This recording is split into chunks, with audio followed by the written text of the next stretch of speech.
Okay, we are back for session number blackjack. Welcome, Woo! welcome back to the crazy world of Arsène Lupin the Seventh. Seven is a big number in Type Moon. Uh, Oh no. yeah, as a big recap, or really a short recap, because there's plenty of these things. You met a whole bunch of people last time. Um, if anyone is looking at the recording in the future, I have added, I think, all of them to the little thing in the corner with very brief recaps. So cool. There's a lot. Also, Hemlock finally got a card because I kept forgetting to give Hemlock a card. So now Hemlock's up there Yay! too. But yeah, so that's up there now. Cool. Fun recaps. Met a bunch of people. Some were nice, some were mean. Most were weird or quirky in some hopefully memorable way. Um, Over the course of meeting so many people, though, you also um, reached this point where the most recent person you met was this Goliath woman who just stepped in, and she was looking for someone, and you pieced together through conversation that she was looking for the owner of the bag of holding that you've acquired. You explained to her that, specifically, Anise explained to her that the bag of holding was acquired from a Chinese restaurant where um, presumably dangerous, if not outright lethal and horrible practices were occurring involving harvesters based on some of the other items that were available in the secret menu, but that you didn't see anything related to a Goliath at the time. She seems a bit uncomfortable with that, obviously, because presumably the person who she's looking for is in danger. So you gave her the information. She was going to step outside for a moment and use her phone to call someone to go look into this stuff, because she still has a reason to be here that seems important enough that she's conflicted and not just outright going to stop this now. So she's opened the door to step outside and address that. And when she did, you see Richard waiting outside, having presumably gone to the Chinese restaurant as you mentioned to him before, and now returned just before midnight, which is when Richard thinks uh, access to this should begin. So I believe that catches us up. Hold on. I don't remember. Was he able to see us as the door opened or no? Yes, Oh damn. because you are still standing in the front hall where you were before. Uh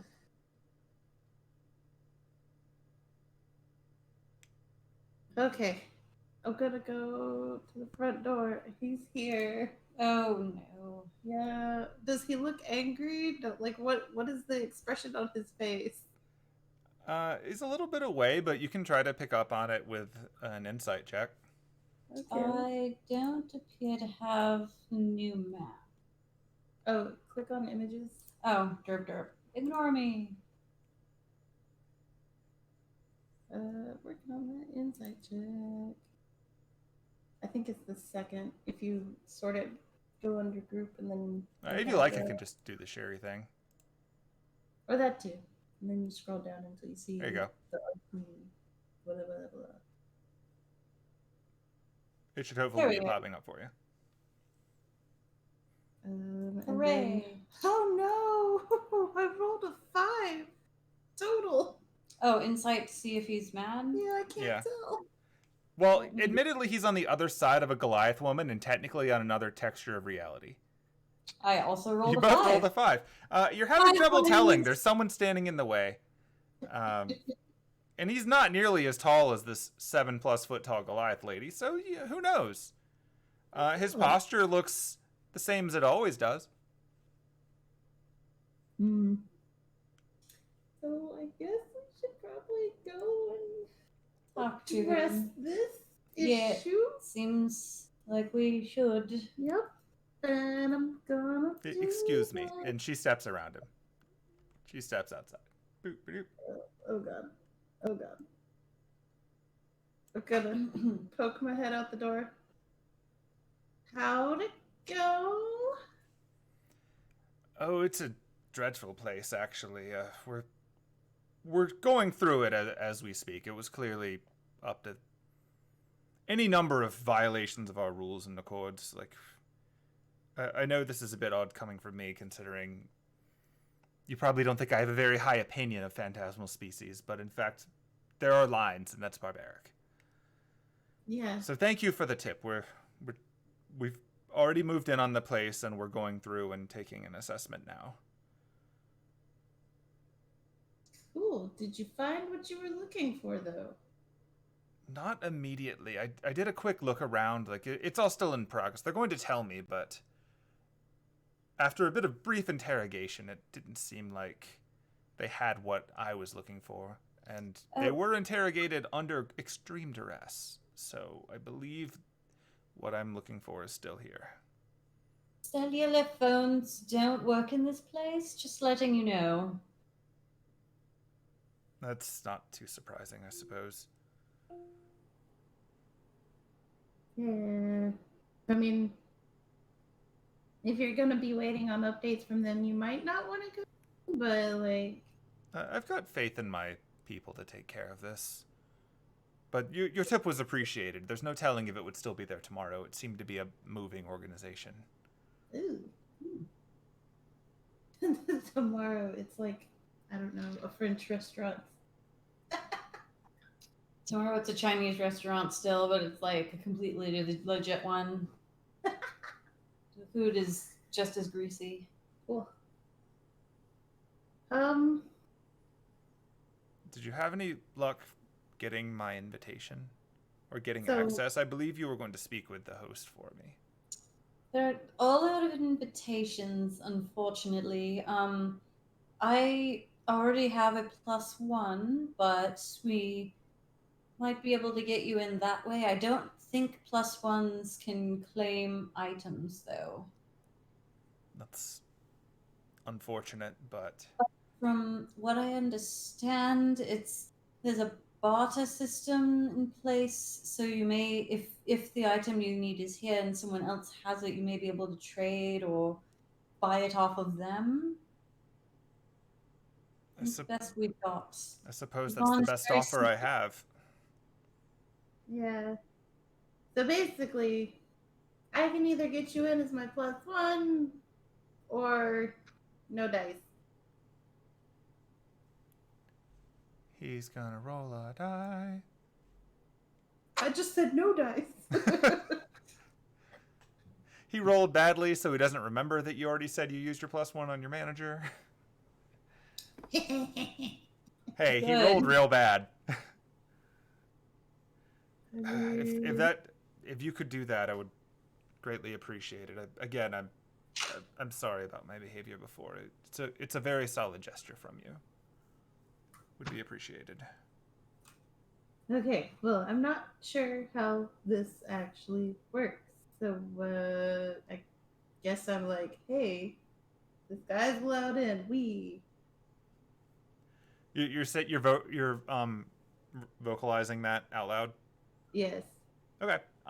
When you do, the bracelet on your hand glows a little bit, and then similar to what you saw before when Jameson originally walked in with you, it seems to expand out in a bit of a glow, and it wraps around his wrist as well. So he has a bracelet, but it's not as nice as yours. Oh, that's interesting. But yeah.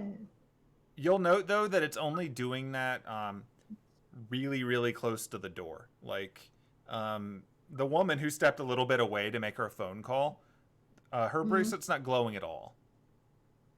So as you get further away, it seems to get dimmer. All right, well. Thank you. I'll do what I can, and any assistance you can provide for policies would be appreciated, as we do have an important job to do here. Of course, we've got our own objective, but once we've got that squared away, we're happy to help, I guess. Thank you. The clock tower appreciates your cooperation. One of your people is actually here. Shoot, what was his name? I wrote it down. I've been just referring to him as Fuckface McGee anytime I've talked about him. Lord Reginald. You mean Reginald? Yeah. His name is Reginald Haywood. He's going to do a roll to see if he recognizes that name. Wow, he's really bad at intelligence checks. That's funny.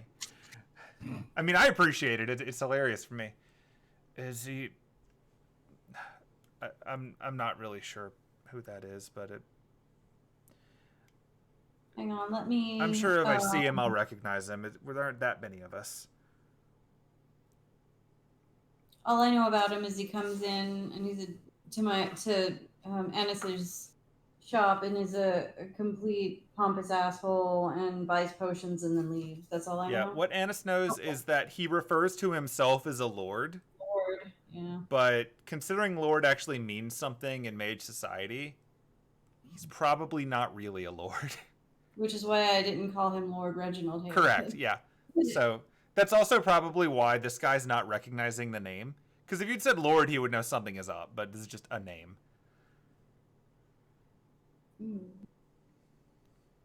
Also, while you're standing there, both of you can see this because it's pretty clearly visible on the map. There's another guy out there. I did notice. Yeah, just off to the left. He's a... He looks like a relatively... Let me give you his real description. Because I don't have to improvise. It's an uncomfortable position, but I don't know what else to do. Yeah, so there's a guy. He's smiling. He actually is smiling just as much as he is in that picture. It's very much a smile of someone who's trying to make a good first impression.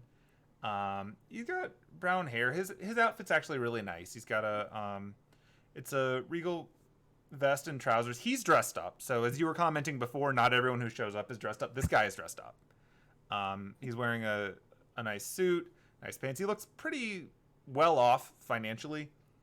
In general, like appearance wise, he's also he's in that ambiguous maybe early 30s time frame. It's kind of hard to tell in the supernatural world with all the illusions and other tricks available, but he seems to be doing pretty well for himself in his early 30s, and he's standing politely letting all these conversations go on before he walks up. See, look, we're not the only ones dressed up. It's fine.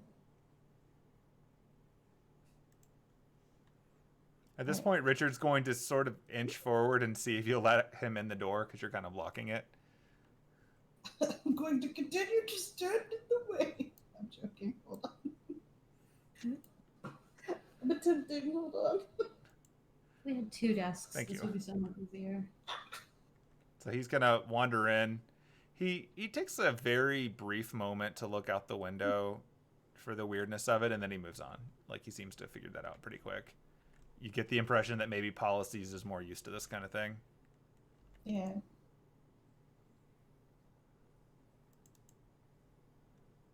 All right. What time is it? At this point, it's like 11:55. Like, it's almost midnight.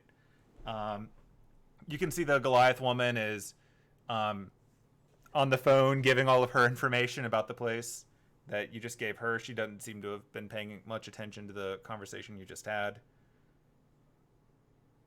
And now that there's a gap at the front, this other guy, the nice man in the suit, is going to step forward. And he's going to step inside. Take a very brief moment to look at the window. Huh. And then he keeps walking forward. As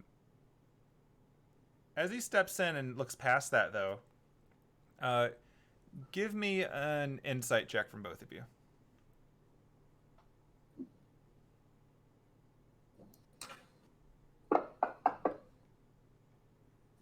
It's going to be one of those nights for everybody. 14. There you go. So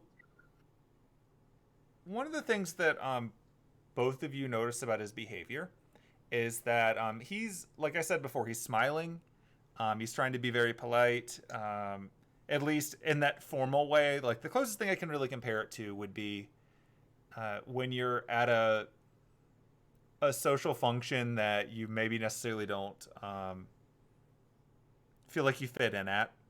So like you're smiling, but it's like kind of distant. He's not going out of his way to engage with you or anything. He's just being very polite, like sort of nodding his head as he walks in. Uh, Penelope, you picked up on a little bit more out of his behavior because um, he seemed to have spent a little bit longer um, nodding and positioning himself politely in front of Anise than Penelope. But it's not like with Richard where you got the sense that, Penelope was being snubbed. It was more just a matter of like he seemed to spend slightly longer with the first person he met and then move forward.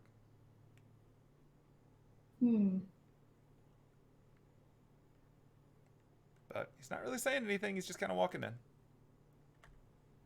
Oh shit! I keep clicking on the wrong thing. Well, hello to you too, I suppose. No, are you saying that as he walks by? Yep. Oh, my apologies. I'm sorry. I'm a bit nervous. I wasn't even thinking. Yes, hello. My name is Lionel Montague Aram III, but my friends call me Leo. You are welcome to call me Leo if you would like to consider me your friend. Sure, why not? My name's Penelope. This is Anise. Hello. It was nice to meet both of you. I don't suppose you know where we're supposed to go. I chased a rabbit here, and I wasn't expecting to have to do that, so it's got me a bit of fluster. I mean, I was about to head back into the back room where most of the people seem to be right now. That's probably where I should be too, then. But thank you very much. I'm sorry again. I'm just a little tilted right now. It's no disrespect. It's all good. And from your previous insight check, that does feel legit. Like he does seem to be more flustered than intentionally trying to overlook anyone. Ooh. And then he's gonna continue on in the direction of the back. Oh. I think we've probably met everyone that we're going to meet. Probably, and it's getting close to midnight, so... Shall we? Yeah. Yep. And shortly after the two of you start walking up, you can hear the door closing behind you as the Goliath lady steps back inside and continues up with you. Ooh. There's my tiny laptop screen.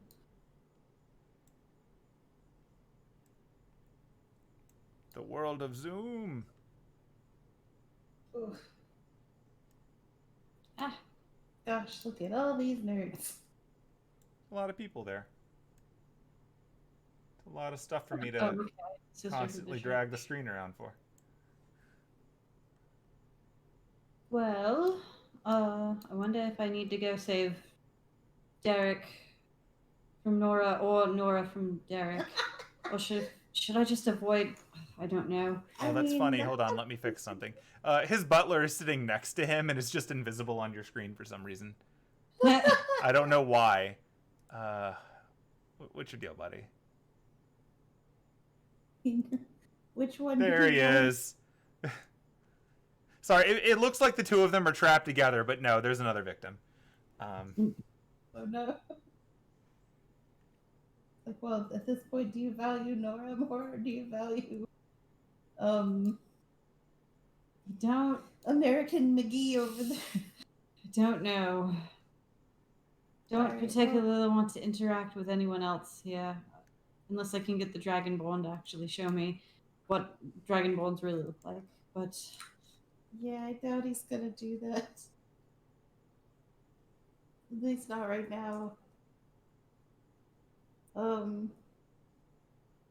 Oh shit, I don't remember if I was supposed to ask Catherine about the room, I asked her about it, but I don't remember if I was supposed to be like, hey, it's time to steal the room. Well, she did say that she was smuggling them in. That's true. She said that they were doing reconnaissance, but since you didn't see them come in, you're operating on the assumption that they're somehow invisible. Cool. I'm going to go check on Hemlock. That Oh. seems like a better idea. Okay, bye. Okay, so when you open the room to the food, you do see Hemlock, who is actually not eating anymore. Hemlock seems to have found the limit because you did tell him to chill out a little bit. But also in the room are the drunk guy and the horrible customer. And I turn right back around and leave. Valid. Maybe he won't recognize me. I'm dressed up. Let's see. Oh, I love it. Okay, so he doesn't notice you, but the drunk guy rolls an 18. So he's going to follow you out. He's got a drink. I know you're surprised. And he's going to follow you out. And in the process, he's going to bump into Richard and then keep going. Richard learns that standing in front of the door is a mistake and steps over to the side next to a very beleaguered looking Jameson who's been listening to stories from the necromancer yet again. No. Meanwhile, the jerk ass, seeing that everyone's gathering, walks out and kind of ignores all of you after looking around, sees what few seats are available, and goes to sit next to the magician, who is currently being greatly educated in the wide world of magecraft on a very rudimentary level from an Atlas mage who's getting a lot of it wrong. Oh no. She was never given traditional magecraft training. Womp womp. I'm just gonna come over here. The smiling guy who just walked in late looks around, sees a few seats here and there, goes for the closer one next to the noble lady from before. He's supposed to take a seat. I don't know. The only seats left are next to your friend and the harvesters. There are people standing up. Like, you don't have to sit down. Yeah. How funny would it be if we just sat down next to them and were like, hey, what's up? What are you doing here? We Like, haven't seen you since Germany. They Maybe never not saw that you. one. Maybe not that last part. Like, they've never seen you. Like, you saw them from the window of the train. They never saw you. Oh, yeah, no, it would confuse the hell out of them. I'd be like, what? I mean, if we wanted, I could try and make small talk with them in German. If we really wanted to find out what their business is. Alright, Jameson.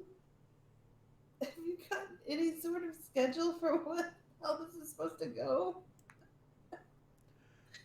So as you're asking this, Jameson is hearing the finer points of how important it is to get your necromancy in early. And if you wait too long, you get different necromancy. Like, skeletons and zombies are completely different. Movies get it wrong all the time, you see. And that's why it's really, really important to plan accordingly. You know, scheduling. He's like, yes, scheduling. Scheduling, Penelope. Oh, thank God, thank God. Penelope, I have no idea. He hasn't told me anything.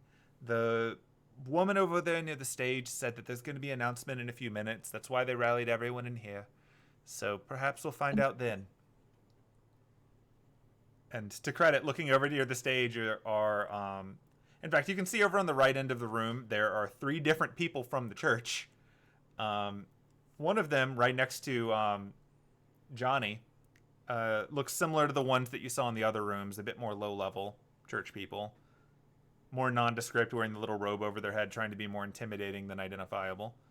But closer to the stage are 2 women in habits. You get the distinct impression from looking at them that the one closer to the stage is who Jameson's referring to. She... Let's find her picture. So many NPCs now.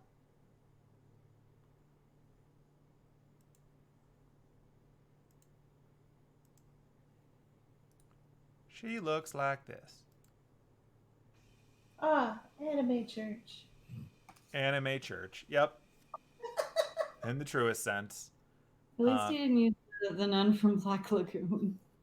That was really tempting. The Church of Violence is one of my favorite aspects of Black Lagoon, but Yeah. it's too identifiable. Uh, I will stand by the statement that one of my friends made that Black Lagoon is the best harem anime ever. You're not wrong. Because it's got like the generic everyman Japanese guy who gets pulled into a world that's very different than everything that he's ever known and learns to become a badass, but it's got all of the archetypes. Start to finish. You've got the nun, you've got the maid, you've got the tsundere chick, you got all of it, all the way through. It's just also incredibly violent. Yep. Yep. Black Lagoon is great / horrible, depending. But no, this is a nun. She's a little bit older than Pikru seems to ever want to support. As I'm sure you're surprised. What? She's it's one of those things where like yes, like her skin seems young and well maintained and all of that, but you just get the sense of looking in her eyes from it, even across the room, and her hair and some of her other features, that she's probably older than her appearance is letting on. You sort of get a sense for this after dealing with phantasmal species of different lifespans. Like, she's seen more of the world than you would think. But yeah, she's sitting over there, and that's who Jameson was pointing out. She said that there was going to be an announcement in a few minutes, and the people from the church have been going around rounding everyone up. Quite honestly, I'm surprised they hadn't already press ganged you in here. They seem to have found everyone else. Yeah, we literally haven't gone very far. We were just in the lobby, like people watching and eating popcorn. Are you still eating popcorn? Yes. Excellent. Okay. So yeah, given everyone is in the room now, it is time to begin. So, Gonna go get miss some popcorn really quick. I already have popcorn. Damn it. do you have real popcorn? Not here. Yeah, I was over the car.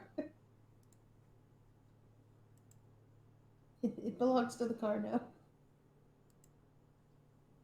Oh, that's Okay. funny. You can't see him. I'm looking at the other screen. So due to the way that it's built, let me see if this fixes it. No, we can Maybe see he's there. Lupin. Oh, you can? Yeah. Okay, cool. He wasn't Yeah. showing up on my second screen. Weird. Well, there He's he is. there. He's at the edge of the stage. All right, yeah. So Lupin, as you've met him, is standing on the stage, and he is speaking out towards the crowd. And this is the first time that Penelope's really got a proper sense of how the acoustics here work. Because, like, as mentioned before, there are, like, big speaker things, but rather than, like, being super directional like real speakers are and getting really boomy loud as you get closer, as he's speaking, you can hear him like he's not too far away from you. Like, you've just got the best seat in the house, no matter where you are in the house. Ooh. So he doesn't have to be super loud to be heard.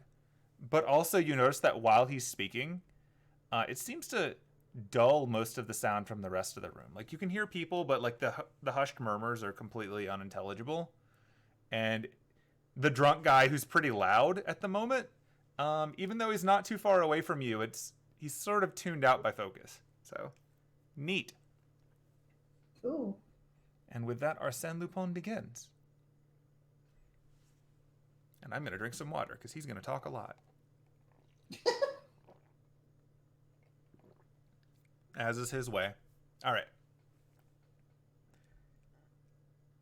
Greetings and salutations, one and all.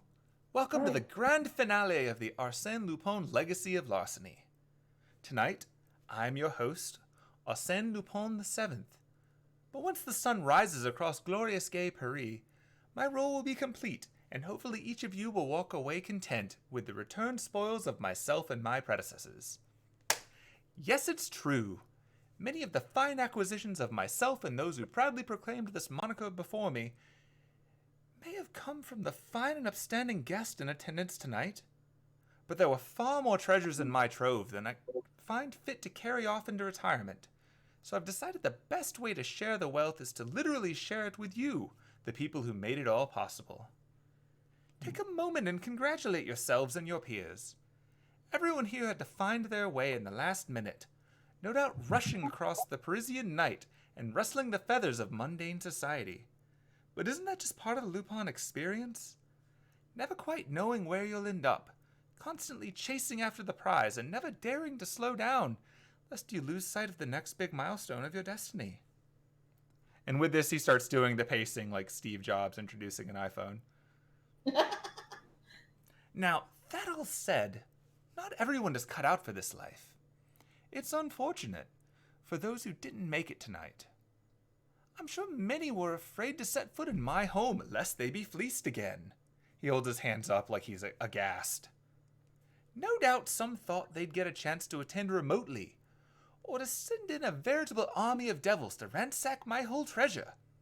And of course I'm sure at least a few simply couldn't keep hold of their invitation. And with that, you see his eyes skim over and he does see Richard. Like he knew.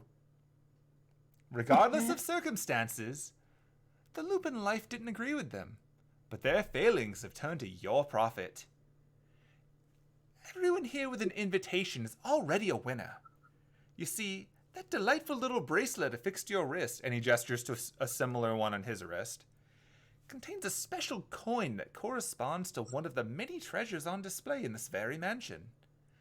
That's right, I've spun the wheel of fate and given each of you a prize worthy of my own personal display cases. What's more, there are many a prize beyond the numbers in attendance here. So I've set up a number of challenges on the floor below that beg the question, how would Lupin pull this off? If you're the first to solve a given challenge, well, that's another prize token for your rapidly growing fortune. And as he's talking, you can feel the wristband that you have on you, like those of you who have real invitations, which is both of you, thankfully. You can feel it heating up a little bit, like something is happening in it magically. It's not getting tight, it's not uncomfortable, you just feel something activating, similar to when mystic codes are activated. Now then, all of that said, I suppose I should hit you with some of the ground rules for the evening. After all, I'm a gentleman thief, and I'll not have anyone say otherwise. And he again has that fake aghast gesture as he sort of turns and faces the audience, again Steve Jobs style. And then he holds up one finger. First things first, I'll have no violence done in my home. I don't know everyone here, but I do know some of you are quite powerful and might be of the mindset that rules don't apply to you. Believe me, I understand. But anyone who physically harms another guest will void their claim to any prizes. I've taken some steps to make it a bit harder to even begin to hurt someone. But as an extra precaution, I've employed some extra security tonight. And he gestures towards the church nun immediately to his left. And they have strict instructions to keep things civil. So long as you follow the rules, they will respectfully keep their distance. So do keep things civil if you can. I'm sure they'd appreciate any excuse, as, well, we all know. So don't give them one. Then he holds up a second finger. Second, and this is more procedural, but nonetheless important. The prizes will be exchanged for their corresponding tokens at 5 a.m. And he holds up 5 fingers. So do try to hang on to your tokens. You see, it pains me to admit this, but I simply don't know who each item rightfully belongs to. So rather than entertaining an awkward game of trust, I've let chance and trials dictate who gets each token, and leave it to the rest of you to exchange them as you see fit between now and then. 5 hours to barter amongst yourselves, wager what you have with one another on games in the casino area, downstairs, or through feats of skill, or simply bribe one another with your outside fortunes. You bring your own resources to the table as any good thief would. Now, as I don't know the rightful owners of each item, I don't particularly care who gets which coin at the end of the night. I'll be exchanging the prizes with each of you individually based on the tokens you bring me in the final hour before dawn. Also, just as a point of order, before anyone does anything they'll regret, I'd like to reiterate that yes, and he waves his hands around, you're all currently within my most magnificent of mansions, which resides in a special subtexture of the world just beneath the surface. It's a construct of magecraft forged from ether clumps that will dissolve if taken outside of the space. So don't bother trying to steal anything or sneak away out the window. There'll be no teleportation or communication with the outside world, save through the front door. And anything you take through that door that is part of this space will melt away in your hands the second it crosses the threshold. Prize tokens are part of this mansion. If you take them outside, they will fade away. If you stuff them into an otherworldly space, they will fade away. If you try to hide them with some unlikely heretical mystery, like some kind of marble phantasm, should any of you be capable of such horrors, they will fade away. Yes, you're going to need to keep your coin on you. If you need to step outside for a bit, I suggest you leave the coin with someone you can trust. Otherwise it'll melt away and it'll be up to my whim who gets the replacement. So stay on your best behavior if you'd like my favor. Okay, well, that was a mouthful for the second set of guidelines. Should really learn to be more concise. But it's important to share these things, Finally, and he holds up his third finger, one of the most important rules, and one critical to understand the world of Arsène Lupin, is that we're here to have fun. This is a contest to reclaim what you've lost, certainly, but it's also a celebration. The basement contests are open to all between now and 2 a.m., but I expect to see you all back here in 2 hours' time for something of an amazing halftime show featuring live music. It's rude to deny our performers such a full audience, so any coins not in attendance for the show will melt away. Once the show's over, you'll have the remainder of the night to do whatever you can to secure your treasures, then report back here to collect your prizes. I'll be exchanging items with each of you in secret, and we'll all be leaving individually, so I'll have no one getting mugged in my front yard. If you want to keep your prize a secret, by all means do so. If you want to flaunt it, have at. You've got my protection so long as you're in my home, but what happens after is strictly up to your, good or ill fortune. So again, welcome one and all to my grand finale. I hope you've enjoyed my tale, and I greatly appreciate your attendance for my final curtain call. Eat, drink, and enjoy the night, for on the eve of fools, we're fortunate all. Well, get to it. And then he takes a bow, and he poofs. And disappears. Oh, there you go.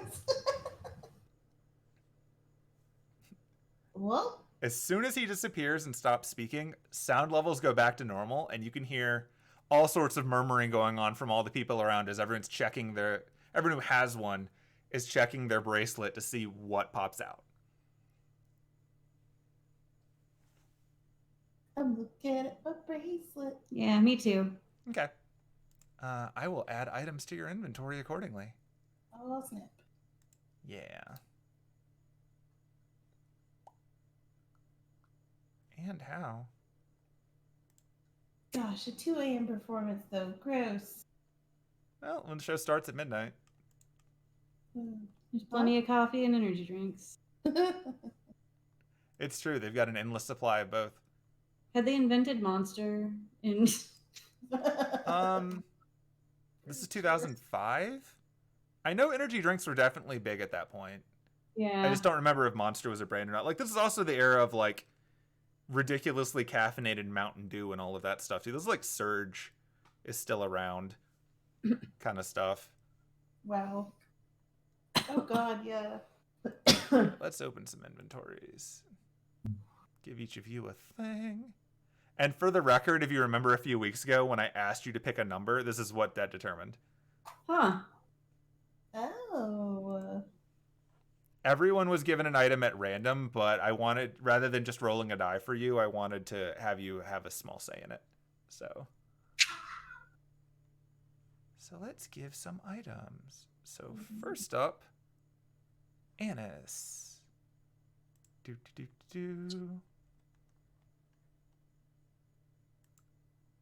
Okay, it is identified, so you should be able to see a picture. Anise, have a coin. I dropped an item in your inventory called a shroud coin. Ooh. Penelope, What do I get? you get a sandy wand coin. Oh boy.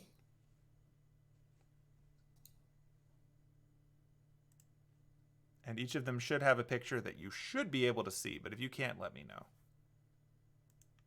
I can't. Maybe it didn't inherit sharing on pictures. Hold on. Since neither one of you are keeping it secret, I'm just going to go ahead and share your pictures directly. It's a shroud on a coin. Oh no.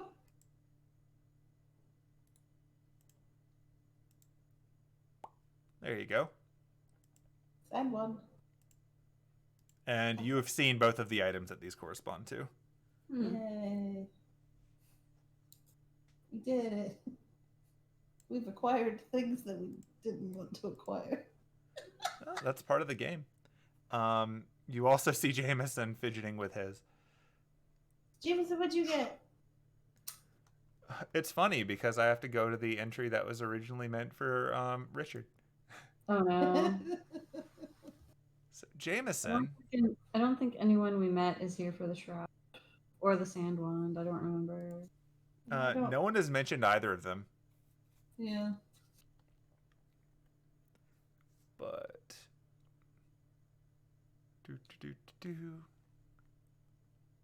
I mean, I don't know what Lord Reginald Haywood is here for, or the drunk man, or the Goliath one, or Leo. But yeah, there's a few different things floating around. So this is what Jameson has. Ooh, fancy. Yep. I don't know what this is, but we should probably get to the kimonos, huh? Yeah. probably. Yep. As everyone is doing this, suddenly the group starts to move towards the other rooms to try to figure out what this is. I'm not going to drag all the tokens around right now, but I know where the two of you are going. Yeah. Ooh. Whee! God damn it. Ugh. Taking a long way? You know what? Yes. Oh, damn it, it's closed. Hold on. Open. Whee! There you go. Yeah, as everyone else is stopping in all the display rooms, you're just running right by them and straight down here. Yep. Right here. Okay, so you're in front of the display case with the bird kimono lady. Mhm. Yeah. This time when you walk up to her with your bracelet slightly more aglow than it was before, she opens her eyes and she turns toward the two of you. And she says... Actually, let me share her picture again, just for fun memory's sake. Here she is. She says, caw. Caca. So yeah, she turns to the two of you and then she says, "There are many beautiful kimono in my presence, including my own." And she actually gestures, like her arms move and everything, gesturing to her bird. But of all of them, only one of them is the true treasure. Tell me which and tell me why, and it is yours. Let me refer to my nose.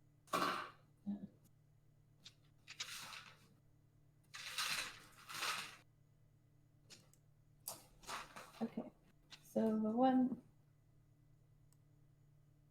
light blue kimono spider web, Mhm. and it's the right one because it has the same shimmer that his webs do. Yeah. Yeah. Yeah. Okay, so it's the light blue one with the flowers and the spider web under kimono that has like it's the blue and the white one. And then what did you figure out, Anise? It's the right one because it's got the same sort of shimmer as our friend Kwaku's spider silk gives off. So we know it's the same material. And what would your spider friend have to do with it? It's his mother's kimono. It's his mother's wedding kimono. Yeah, it's his mother's wedding kimono. Presumably she used the same sort of techniques that he uses to make. And then her, like their whole, and it was passed down in her family. So they are all also, they all have the same technique because they're Juragumo. Hot, I don't even know if I said that right. hot spider demon. Yeah. Juragumo, yes. With that, she smiles, and then she reaches down to Penelope, and with her long, pointy fingernails, she reaches down and she places a coin in your hand. Ooh, cool. And you have a kimono coin. You got it. She then leans back, and it's kind of weird because she's in a glass case, but she reached right through it to put this in your hand. That's creepy. And then she goes back to smiling and that weird expression on her face. Thank you. Anise is going to kind of reach up and touch the glass and make sure. The glass is solid. Fascinating. Although when you reach up to touch it, you see the bird on her kimono sort of turn and look at you. Oh, that's so creepy. That's cool. Do you want that kimono? I kind of do.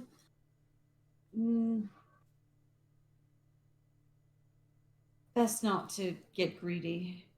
True. It would match very nicely with Hemlock, though. It would.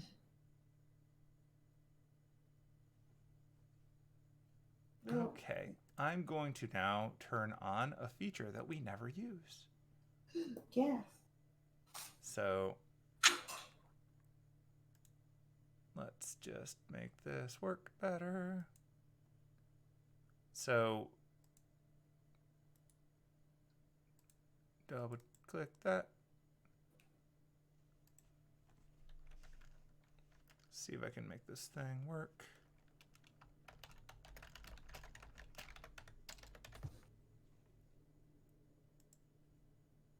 It's like it's always remembering how this weird interface works.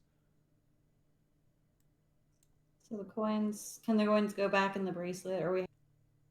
No. Your bracelet has the spot for the first one. This one you're gonna have to hang on to through some other method. Or you could swap them. Mm-hmm. Just stuff them down your bra. It's an option. I'd say put the kimono coin in your bracelet and then hang on to the other one. Okay, so kimono coin goes in the bracelet. Cha. Feels like some kind of like Power Rangers thing. Tyrannosaurus! I'm gonna do that. No. Oh, damn it. A kimonosaurus. No. But no, I put the kimono coin in the bracelet.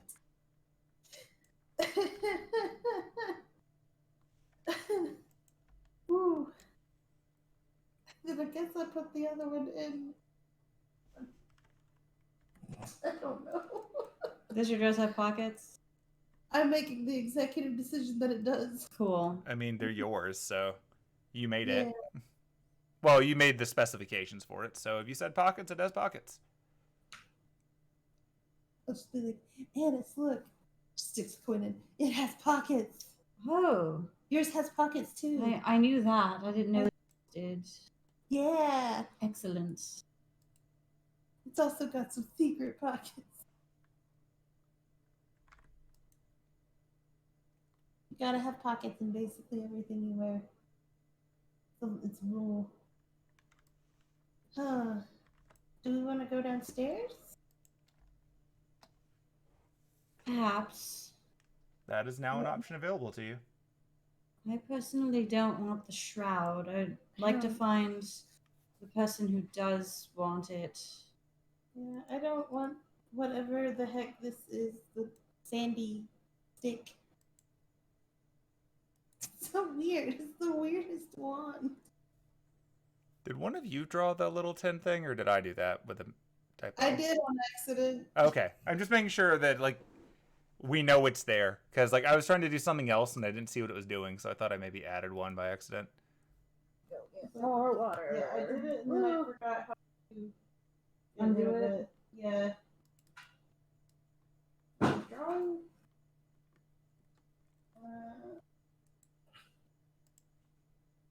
Whoop! That is not what I meant to do. Oh no. I made it worse. You okay? Right? I don't trust the tap water, so I will be back. Gotcha. Oh shit. Oh no. I mean, you are in Coke country. Alright, she's getting more water. Okay, well, while she's doing that, I'll tell you the thing that I'm setting up so that you can open it up and see it. Oh, cool. Click on the little calendar thing in the top right corner. Ooh, hold on. Calendar. Calendar. Come on. Calendar. There we go. So we use this for keeping track of like recaps of all the millions of things that happened to you. But for this event, because time actually matters, I'm going to be updating that as you do stuff so that you can see how close you are to 2 a.m. Cool. That also means that as you try to do things and explore things, it will actually take time. So, Oh my god. depending on how you decide to go forward, this may or may not all fit into the time frame. Oh boy. But it's not real time, like, it's putting in turns time. Oh, that's interesting. It's something different that we never do. Yeah. Just stick that clock there.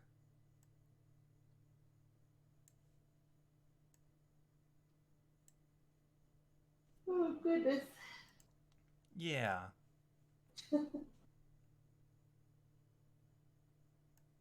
Ugh.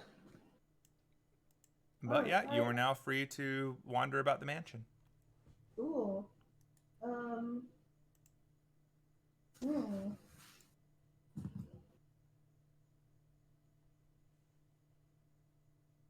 I know. I want to go downstairs.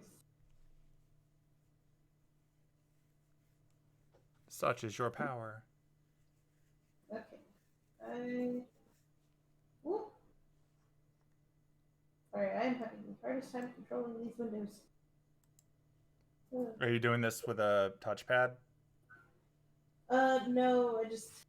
I have to have the mouse in a weird spot to actually make it work. Oh, hold on, she just got back and is clawing on the door.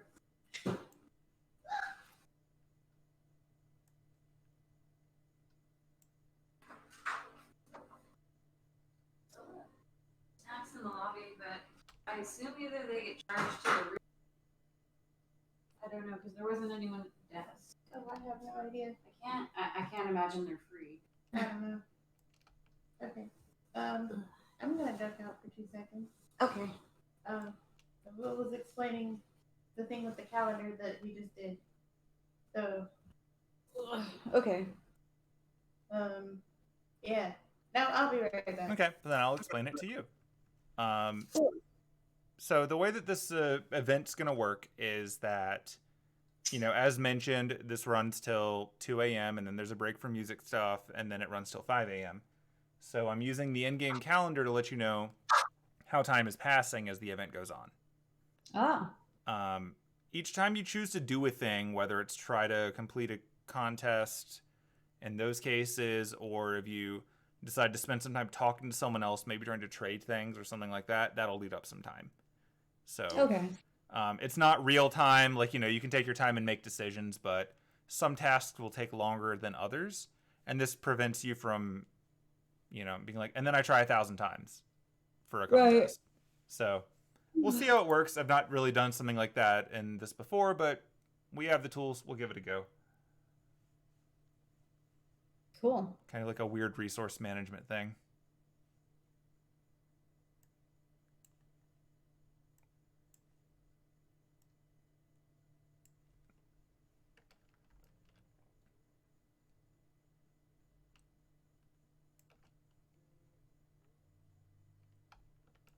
Gonna drag around some NPCs while we have a second, because they are going everywhere.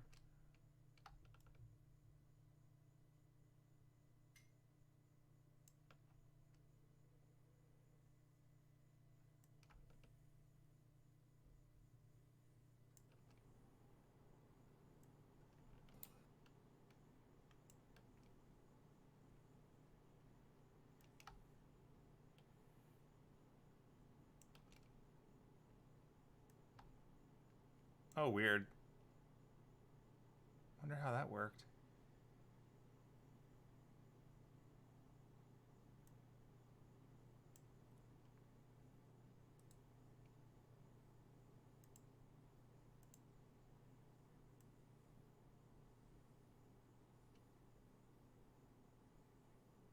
There were 2 Noras for some reason.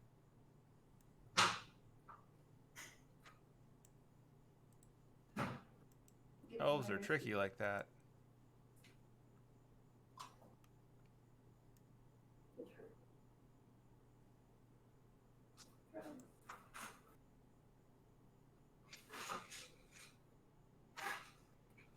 Oh, shoot, my meds are somewhere out in the car. They should be fine overnight. Hey, I'm doing drugs on stream. You probably wouldn't be the first.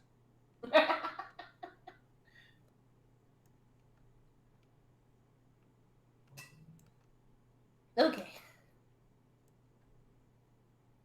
I'm good. So yeah, I was gonna start heading downstairs. If Okay, that okay. sounds good to you.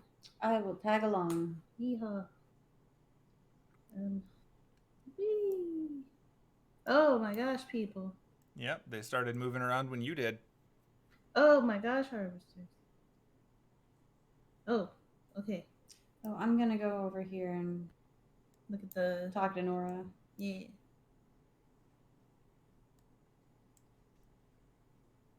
And while you're doing that, I'm gonna talk to Miss Crazy over here. All right, we'll start with the Nora one first. Oh, hello, Anise. This is certainly a lot. Did you get what you were looking for? Well, yes, sort of. We definitely got the thing that we need to deliver to our friend. The coin I was given, it's not something I'm quite interested in. Don't suppose you got the coin for the map? Not as such. I've got. I'm not really sure what I'm supposed to make of this. I have a feeling that the people who these things are actually meant for probably have a better understanding of their value because they're not exactly labeled. Yes, I noticed. Yes, mine's a bit weird. It's well, let me show it to you and you'll see what I mean. I really don't see the value of it at all actually. I think I got the gag prize. Oh no. Oh no. She got the pin, didn't she? Yep. Oh, I know exactly what. Funny story. I believe there is really no value to it. I believe Lupin stole it just as a show of his abilities. He broke into the Atlas Institute and stole it right off the desk of someone very important. I'm not quite sure, but This is an I know Atlas who. pen? What now? This is an Atlas pen? Yes, it's just probably a normal ballpoint pen, but from the Atlas Institute. Do they do that? Do they do anything normal? They're a bit strange. You know? Good point. However, I do know who's looking for that. So. Well, perhaps they've got something that would be helpful. But unfortunately, no, I haven't even seen the map yet. I believe you said it was in here somewhere. Yes, she should be standing right in front of it, right? These are the mirrors. These are actually the thing that were on Jameson's coin.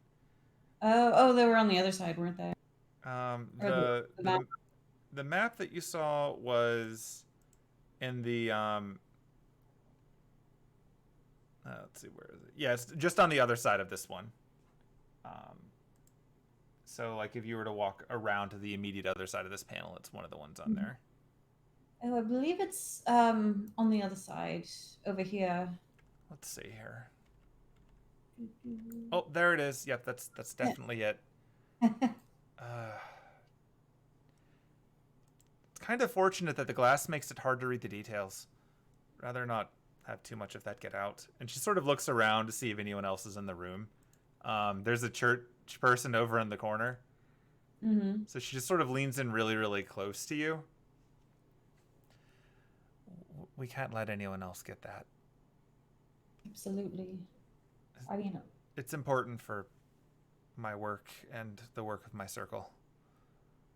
I'll keep my eyes peeled for someone that might have the coin. Thank you. I suppose you said that you know who this pen would be of interest to. Perhaps we can get them to help us. I mean, I think we definitely can. Penelope knows her. She's the one with the purple hair and the flying... The Atlas girl, that makes sense. Yes. I overheard her talking to that stage magician. I believe... I'm not current on the vernacular of this, but I believe what's referred to colloquially as trolling. I think she was explaining to him a lot about magecraft, but intentionally using words that don't make a lot of sense to me. They could just be slang. I'm very out of date, but I believe she said that there was something called a lulz force, and I don't know what that is. I don't know either. Trolls? Like the ones that live under bridges? That's what I thought. That's what I thought, but apparently they have a sense of humor because whenever I say that to younger people, they just assume that I'm talking about people making fun of them. I haven't met a troll in some time now, and the last time I did, they weren't very funny. Yes, I don't understand humans. No matter. It would make sense for her to be the one who wants it. It seems to align with her objective, so perhaps... when we run into her later, we can get her help. Flash cut over to Penelope talking. Because they don't realize that you're in the literal next room. Oh my god, so what did you say to that guy? What did I tell him? Oh, I told him everything, but with a twist. Oh no. Listen, it's a rare opportunity to get to mix up my voices already. This is going to be one of those sessions, or series of sessions.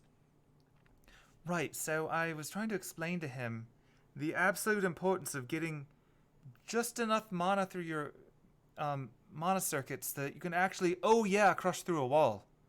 We call it the Kool-Aid Man coefficient, and I think he believed me. Oh no. Oh yeah, see, that's the joke. It sets it up. It's perfect. I mean, you're not wrong. Listen, it's way worse if I tell him the real things anyway. He's not supposed to know these things, but if he believes enough to get through the night, he might survive.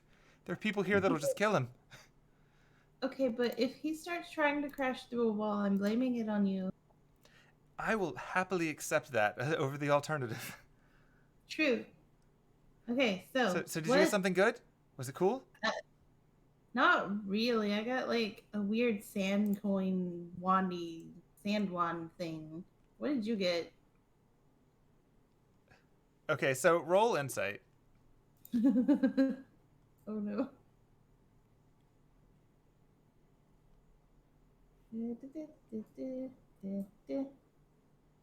That would be an 18. Okay. Excellent. She rolls terribly. So when you say a sand wand coin thingy, you see her face light up. Like, she is excited by this prospect. Oh, I got this. And she holds up a different coin to you, which is kind of boring looking, but you can tell what it is even in the weird abstractness of it. Ooh, oh, a crystal ball. That's Yes, I'm not really exciting. sure. Like, it doesn't match my aesthetic at all. Um, I don't know if it's just one of those weird crystal people things or if it actually does magic. I don't know. It could just be another booby prize. It might actually be nothing and that this is just his commentary on the friends we met along the way. I'm not really sure. But you've actually got something interesting. I mean, doesn't really hold interest for me, to be honest. Do you want to know what it does? What does it do? She sees the two other people over there, and she goes, "Let's talk somewhere else." Okay. I'm gonna. Oh no! I'm gonna move the entire map. Hold on. All right, let's go this way.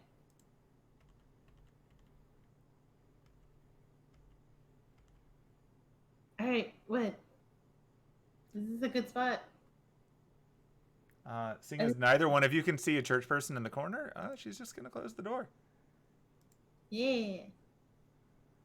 Okay, so what you've got there, it's got some big fancy name, like we actually made it in Atlas. Oh, cool. It's another thing that wasn't supposed to go. Um, it's what we call, well, I don't know the real name. I've already forgotten it. I call it a do-over stick. A do-over stick? Yeah, so have you ever met someone and said the wrong thing and then Uh-huh. been really embarrassed? Oh yeah, all the time. It gives you a do-over. It makes them forget whatever you just said Ooh. for up to 6 seconds. Ooh. So you can get a second first impression, or you can ask a really awkward question, see their reaction, and then take it back. Ooh. We were working on ways to try to prevent, having to do the more extreme things when people find out about Magecraft, but we couldn't get it past a few seconds, so 6 was about the limit. We declared it a failure and we tossed it in the vault, but apparently he took that on his way out and the pin was simply for spite.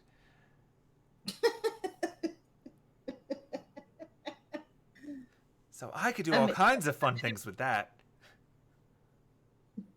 like, I'm sorry. I know it's not actually funny, but it is kind of funny. It seems like him, right? Yeah. Just think of it. You could ask someone a question, gauge their reaction, and then take it back. That is pretty cool. Or you could do something that would be really, really funny, and if it's not, you didn't do that. You're not embarrassed. I mean, you're still probably a little embarrassed. Only if you fess up to it. True. But yes, it's considered a failure, so we're not really admitting that we lost it, but when I saw it in the case earlier, I knew it was here, and I'm glad you got it. I think you're gonna have a lot of fun with it.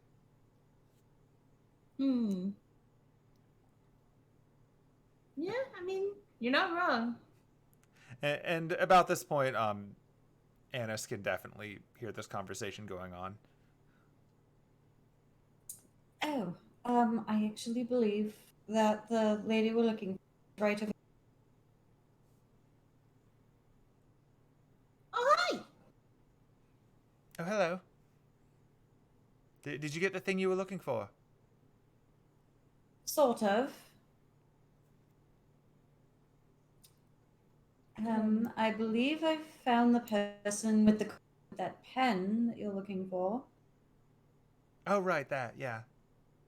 Um, who is it? It's, my teacher, Nora. Oh, hello there. You're from Atlas, and I believe you're interested in this. And she holds it up like it's the most amazing Legend of Zelda I got an item thing, expecting it to draw incredible attention and awe and inspiration. And when she does that, Catherine goes, "Yeah, that's it." Oh, well, is it some kind of secret Atlas super weapon? No, it's mostly just a pen it's the pride of a prick. It's the reason that I'm here. So would it help you a lot if you got it back? Yes, it would make my life a bit easier. Why, is this something you would like? Well, I'm looking to get this here map, and she points over at the map. So if you see that around, if you could just let us know, maybe we can try to work something out, but I've got no need for this pen, so if you want it, I'm happy to hand that over in exchange for your help. Oh, sure, I was willing to help anyway, but this would make my life easier. And with that, she hands over her coin. And so, suddenly realizing the challenge Catherine has of having her own coin and a second coin, she's got to figure out what to do with the second one. So she claps her hands, and out of nowhere, one of the little Roombas appears beside her. And then she pops a button on it, and a little slot opens up. And she pops the pen coin in there and slides it closed, and then the Roomba turns invisible again. That seems about as safe as I can hope for. Neat. I didn't know they could do that. It's a bit of a trick.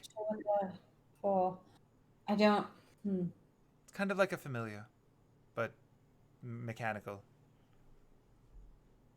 So basically, Hemlock, it eats everything and flies And turns invisible. and turns invisible. Your bird can Do they turn have invisible? names? That's a good trick. Does your flying thing have a name? Not yet. I need to come up with them. I tried naming them after Renaissance painters and then realized that was Ninja Turtles. So I need something more clever than that. I'll come up with it eventually. For now, I'm just going with placeholders, so I'm naming them after planets. So this I've one's heard of Venus. Ninja Turtles. What was that? I've heard of Ninja Turtles. There are comics. I'm sorry. Just always so excited whenever people bring up comics. Oh no, it makes total sense. Like I read them when I was younger. I get it. Well, I watched the cartoon. I prefer things that make noises at me. I'm simple like that. Have you been reading comics over there, Anise? Yes. Well, as long as you're reading. I mean, I read novels and whatnot too. Yeah, Good why girl, don't good you girl. novels you've been reading? All kinds of novels. What about that especially spicy one about Merlin? All sorts of novels. It's important to be well read on a variety. Well read, Merlin the huh? Incubus? He's in. You know, that makes sense. But also you. Per anime logic, way off in Avalon, Merlin sneezes. I've read all kinds of things. I don't just read novels. No, that's fascinating. I'm due for a good book. If you've got any recommendations, I'm a bit There's behind this- on them.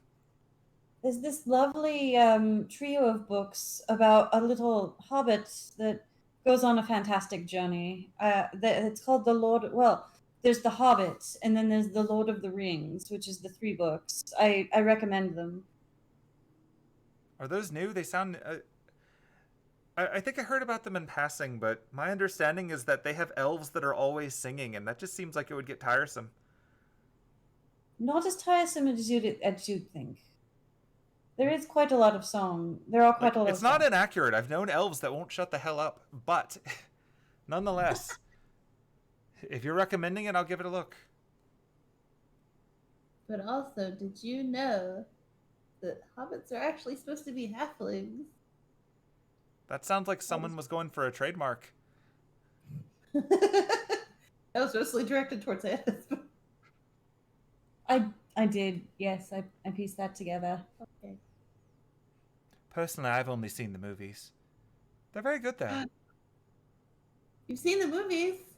Well, the Lord of the Rings movies. I assume they'll eventually make The Hobbit, but for now it's just Lord of the Rings. Okay, Oh. next time you watch Fellowship of the Ring, pay really close attention to the Hobbit party scene. Do you know someone in it? Maybe. And she's just like propping her chin on her hand, like, I wonder who it could possibly be. I'll have to give that a look. You have to look at the very back of the background. I'm there for like 2 seconds. That's amazing. You're a movie star too. Not really. I just wandered on set by accident. You just fit right in. That makes sense. No, that's funny. I can appreciate that. And if you want to read a series of books that are incredibly inaccurate, angry, Harry Potter, but I don't recommend them. They're garbage. They misrepresent magic. The movies are bad. Well, I've only seen the first. The movie's bad too. I may have used Harry Potter in my story to that magician man telling him how magecraft works. Catherine, oh my god. Well, it gets him through the night. Uh, He doesn't know that we don't really play Quidditch. uh, Listen, if he thinks Quidditch is a game that can actually be played, that's on him.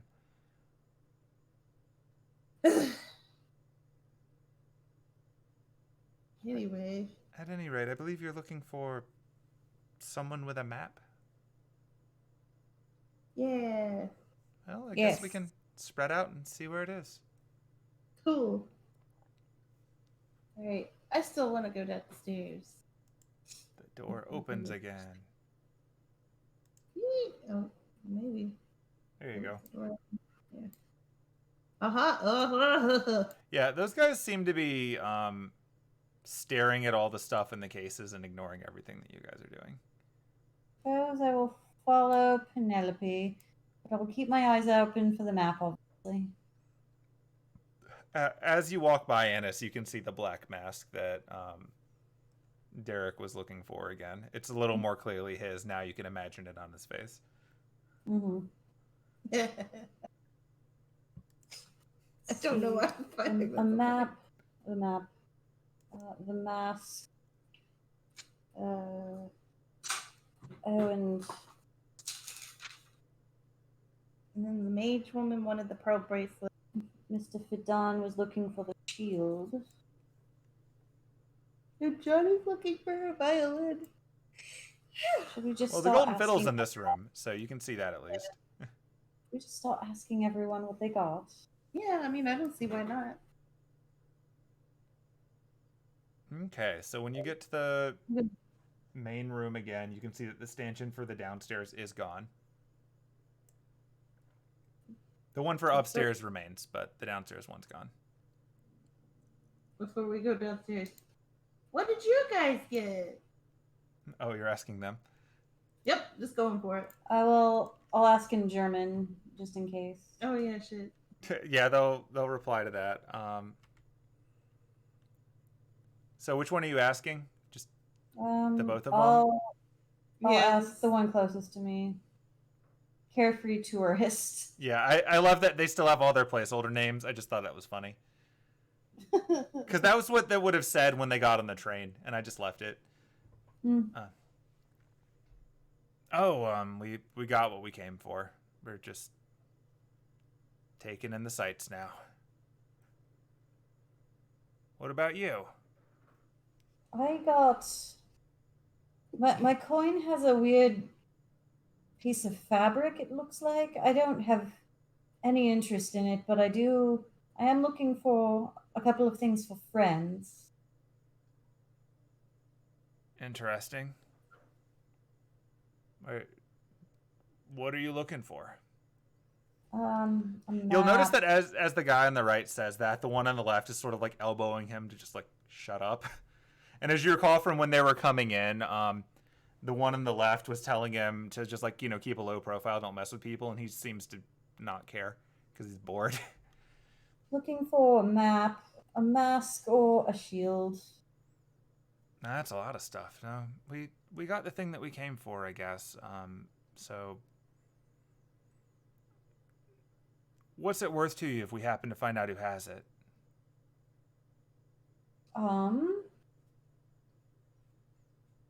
Well, we could trade around, I suppose. Surely someone is looking for this cloth, and if I find them and trade for whatever they got,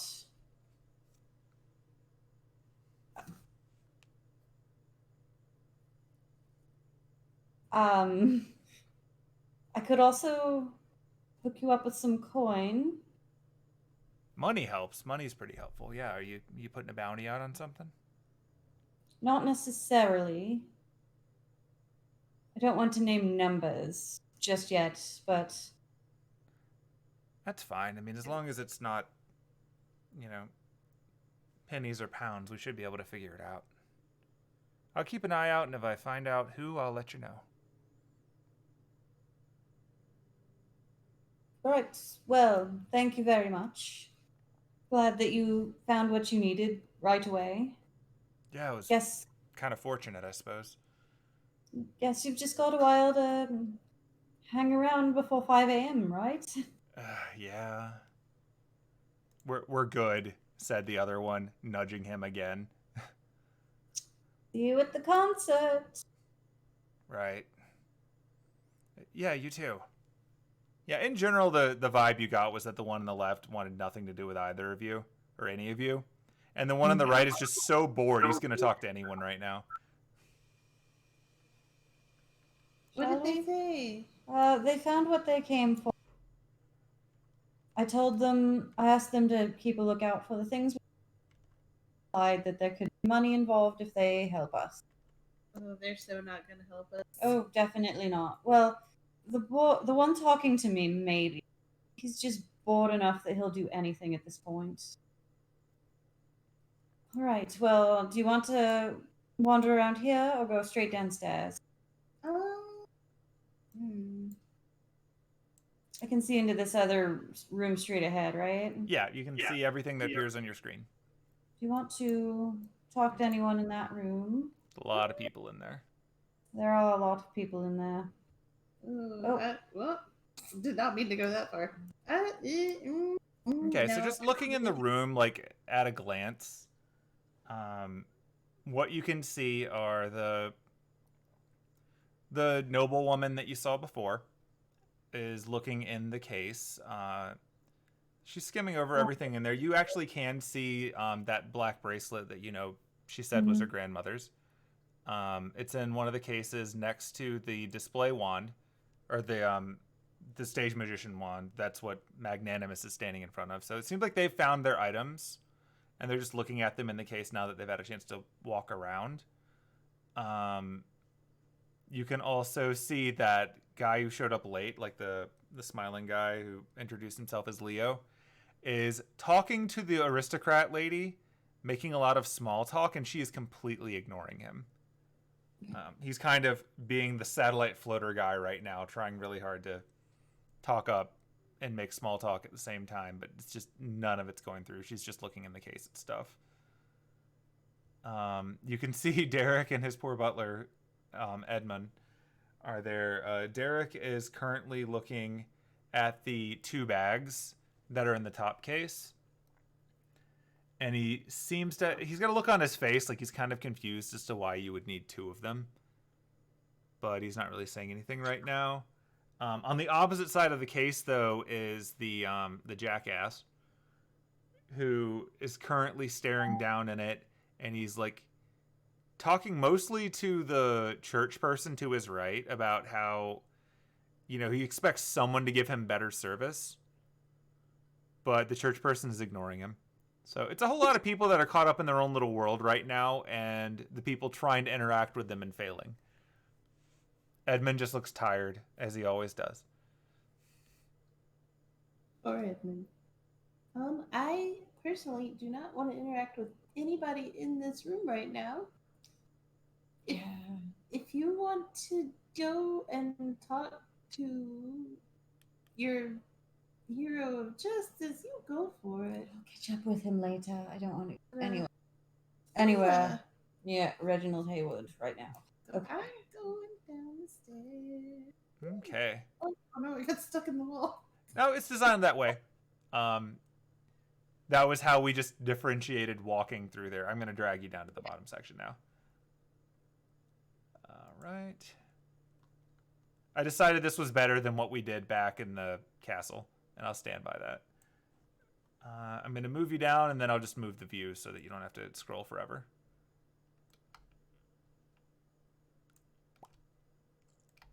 Woohoo! Look at all that sand. Well, here we are in the basement. Yep. Ooh, what's that? Oh, that's a fountain. There's just, what is this? Oh my Wait. gosh. There you go. Why is there so much sand? Yep, so now you're actually in the basement proper, and you can see things way better than you could through Hemlock, because Hemlock has limited vision. But yeah, so like you get down here, you've got the big fountain that looks like a bucket due to the art assets I was using, but it's actually a fountain. Next to that, there's a giant pit of sand. It's like a bowl almost. You could step on the stone a little bit, and then straight down is just a bunch of sand. No labels or anything explaining what's going on here. Some things that are different, though, from before, when you're looking via Hemlock, is that you can't see them on the map now because I forgot to add them, but I'll add them as you approach. But there are, you know how you've seen the invisible, or like the translucent ghosty people, like the person who was prepping your food and all of that? There are a few of them scattered around the room, and they seem to be waiting to explain things to people. So I will go and add some ghosty people now.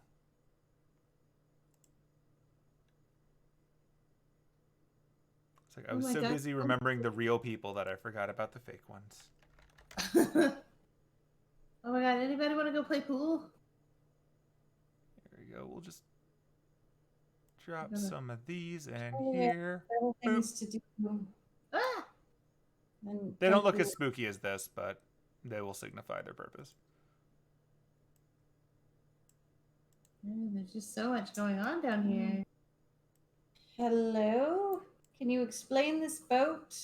I'm very curious as to why there's an entire boat submerged. You've been wondering about that, yeah? Okay, so when you approach the one next to the boat, contrary to the icon here, they actually look a bit more like a pirate. And so it turns to you, and it speaks off of what sounds very much like a script. And it says, hello there. Welcome to the sunken ship game. What we've got here is a ship carrying valuable cargo that unfortunately met an early end in the Great Sea. Now, as any amazing thief like Arsène Lupin, you have to also be a treasure hunter. You've got to acquire things that are beyond the reach of normal people. So what we've got is a sunken ship, but there's a bubble of air down there. It's not quite run out yet. And inside there's amazing art. But you've got to get it out from within the ship. And you've got to get it up here safely, or you'll void the whole thing. Now, I know it seems simple, like you could just dive down there and use magecraft to solve your problems. But do keep in mind that there will be no magical pockets in this world because it's made of this world. Anything you put in there will disappear. You've got to get it up from the bottom to here, intact, if you want to claim the prize. And what better prize is there than a treasure map? And then he gestures towards a ghostly version of the map that you're looking for. Well, that's a different choice. Well, we've figured out how to get the map. Sort of. Are any of you good at swimming? I can turn into... Am I good at swimming? I'm not the biggest on swimming. I tend to carry no. things that break when wet. I mean, I could probably do it. It's not that unheard of for a druid.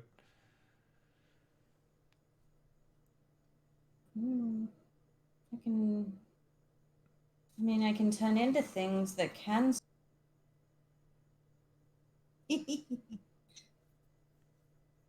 be a shark.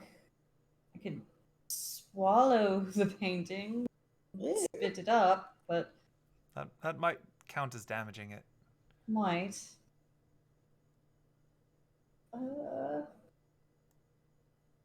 you have the bag of holding? But I think that counts as a pocket dimension. I don't know. I don't know if it's really that simple. You could roll Arcana and try to figure it out. That's true. I don't want to potentially lose us the map. Yeah, you broke 10. As you would know from the way that bags of holding work, is they are tiny pocket dimensions. So if you were to take something from inside the mansion and put it in there, it would cease to exist. Same reason you can't hide your coins in it. Yep. Also, you would know that it would be a really bad idea to take a bag of holding in the water. Oh yeah, that too. So like that's your reminder before you dive in to don't bring your bag of holding. He said it. The ghost said it wouldn't be as simple as using magecraft, so maybe there is a way, a mundane way, to get it out of there and up here. Is there like a potion or something that might help? I mean, there's a potion of water that I think I have, but I don't. But I mean, that would only allow us to get down there. It wouldn't do anything about. Wouldn't do anything about getting it out. Yeah. But also, I don't think I have the potion for. Uh-oh.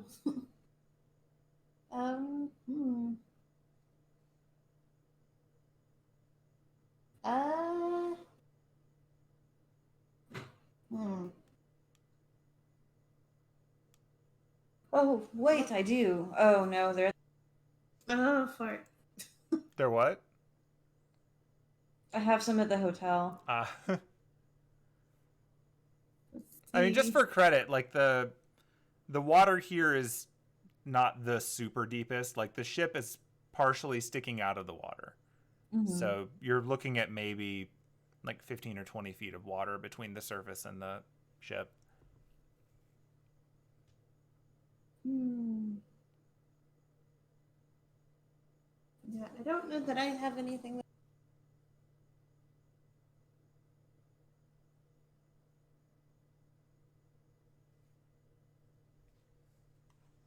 And I'm really not keen on the idea of. I'm more than willing to swim down there. I'm sure I can get down there. It's getting this back up.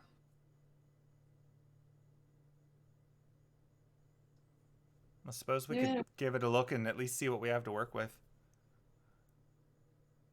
Yeah, because so somebody can swim down and like look at it and then come back up before actually doing the thing.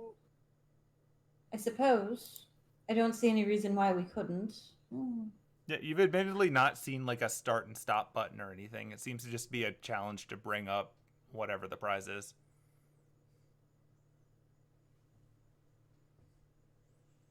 I'll give it a try. Sure, why not?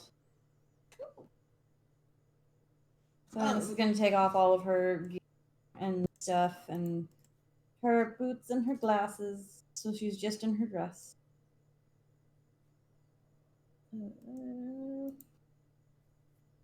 Wow, that did not give me what I thought it would. So, what do I roll? Is this an athletics? For swimming? Yeah.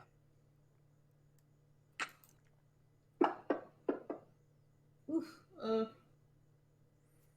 Okay. So you're gonna just dive on in? Sure. Splash. Okay, and Nora's gonna dive in with you. And so when Nora dives in, this is what Penelope can see. True to like the cliches of elves, she dives in very gracefully, like hands first, like amazing award-winning diving style. Shoots straight into the water, goes straight down towards the hold of the ship. When Anise dives in, you see exactly half as much grace from the half elf. So she dives in a bit more of a. It's kind of like a cannonball. There's a much bigger splash, but both of them are successfully underwater. Thankfully, you can see. Like, you don't, like, leave your mouth open or anything. Like, you're fine for this. You're a druid. You can survive in relatively shallow water in the great. This is essentially a pool. So you both make your way down, no trouble. What you find as you make your way into the ship is that there's an entrance to the hold, and when you dive up into it, you're in the inside of the ship now, and there is a pretty big air pocket in here. Like, the ship isn't actually flat, it's sort of at an angle, and there's a pocket of air shifted up, and everything inside of that is completely dry. It's dark in here, but you've got dark vision, so you're fine. You can see up on the wall on the inside of this room, there are a number of works of art. Lots of paintings, lots of really nice oil work, things that you're pretty confident would never survive contact with the water. Most of them are framed, some of them are not, but you kind of get the impression pretty immediately on looking in here that you're just supposed to grab one of them and get it back. But there's like 10 of these things, so presumably there are a number of tries if you mess up.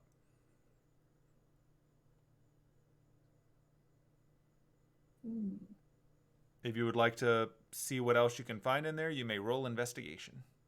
I will do that.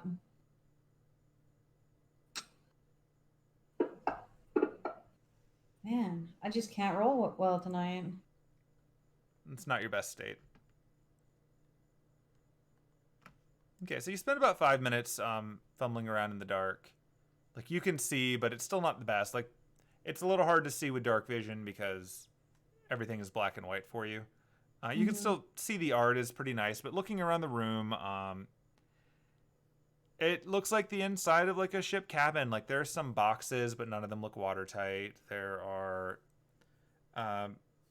bits of railing, like, wooden rails all throughout the room, about 3 or 4 feet tall. Desks, a lot of furniture, but again, from what you can tell, like, none of it looks especially useful for these purposes. You also notice that as you're in here, like, while the room itself has a nice air bubble to it, you're not entirely sure how well the seals of the deck above are going to maintain that. Like, there's a decent chance that over time this room is going to get a little bit smaller as people consume the air or otherwise splash their way through it.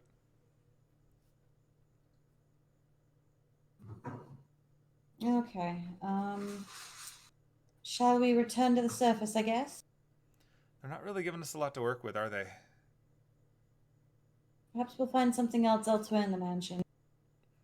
Yeah, it's worth a shot. I mean, at least I'm not too worried about someone else getting in here and grabbing it immediately. They seem to be busy looking over their own stuff upstairs. I can't imagine most of them even really know the value of it.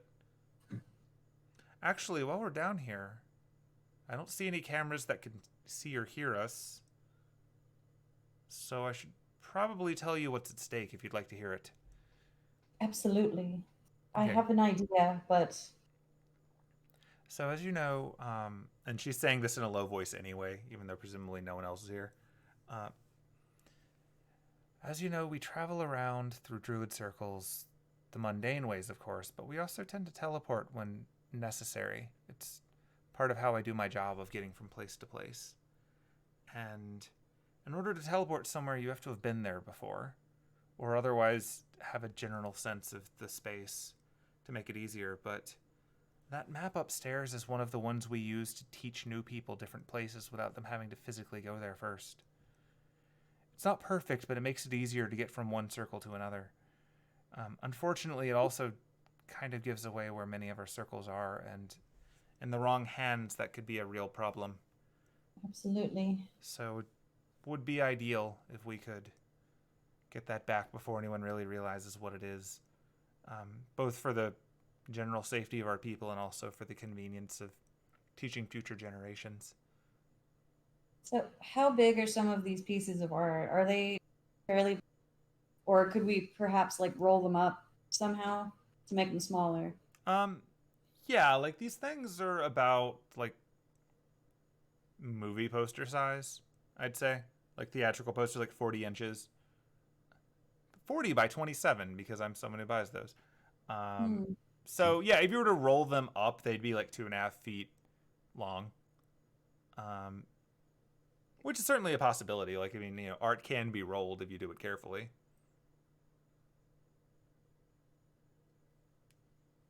Right. We'll have to find something in the mansion to do this. I don't see anything in here.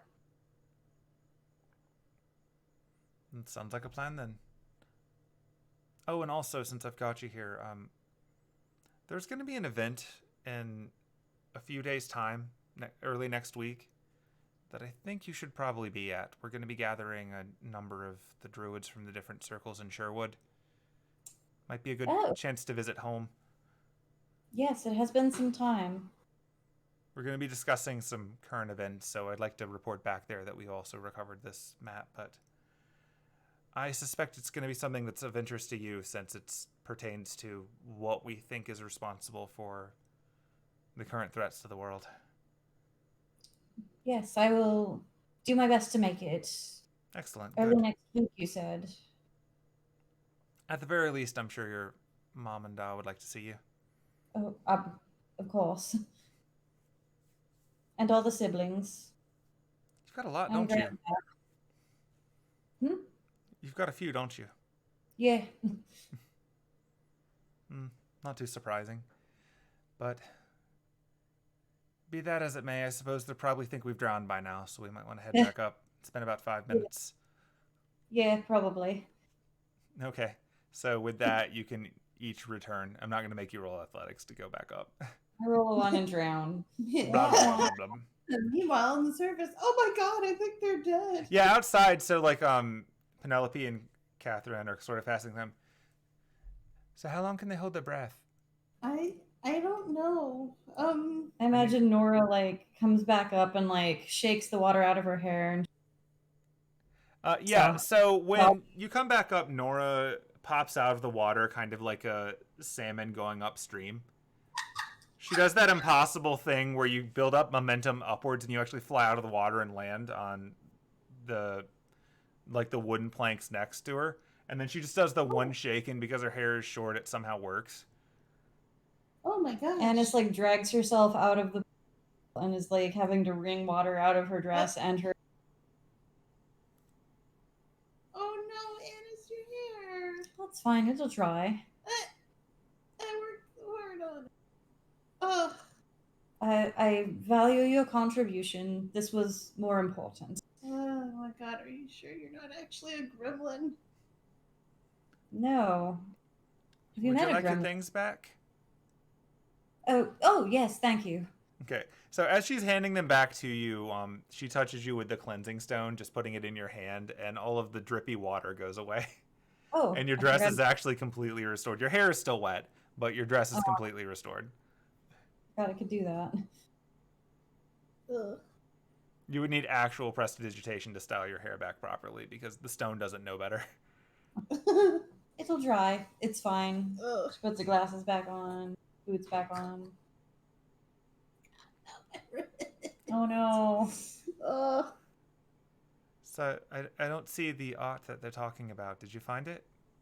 Yes, it's in the ship. We have to figure out a way to get it out of the water without it becoming damaged and without some sort of.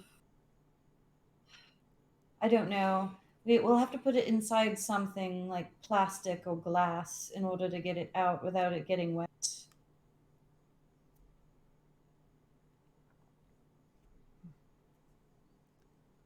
I don't really have anything like that on me, but we can keep an eye out, I suppose. There seem to be a lot of things down here. Yes, that was my thought. And I'm not jumping down there. I'm sorry. No. I mean, Nope. you don't need to. Okay. Cool. Right, so you have seen a puzzle. Oof. Right, I'm gonna wander over to this. Sorry. To this sand pit. I'm like, what the heck is this? There are more. I believe I see someone down here that might be able to explain it. There are a number of ghosts spread around the room. Oh yeah, I'm just now seeing.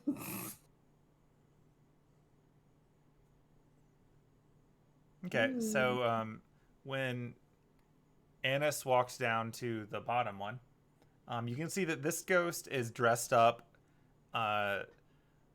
very much like the cliche Robin Hood, with the green cap and the feather and everything. The tunic, all of it. Hello and welcome to Lucky Shot, where we're going to have an amazing time shooting an arrow through a bunch of flaming hoops. There's a target at the end of the way. If you can sink an arrow through all the hoops at once and still hit the target, then the prize is yours. And it shows you a ghostly illusion of a fancy arrow. I don't have this. I don't have the skill of being able to shoot a bow and arrow specifically, like in my actions. Oh, for just actually doing like the attack roll with it? Mm-hmm. It's because you don't have one in your inventory. Okay. But if you pick the thing up, you'll be able to use it. I'll just drop a bow in your inventory if you want to try it. Am I proficient with it? Where are my proficiencies? They should be under your abilities. Scroll down a little further. Clubs, daggers, darts, javelins, maces, quarterstaffs, scimitars, sickles, slings, and spears. No bows and arrows. No, that's a bit more rangery. Mm-hmm. Does a bow and arrow count as a simple weapon? Probably not. I think they're martial. Well, I don't even remember if 5e makes a distinction.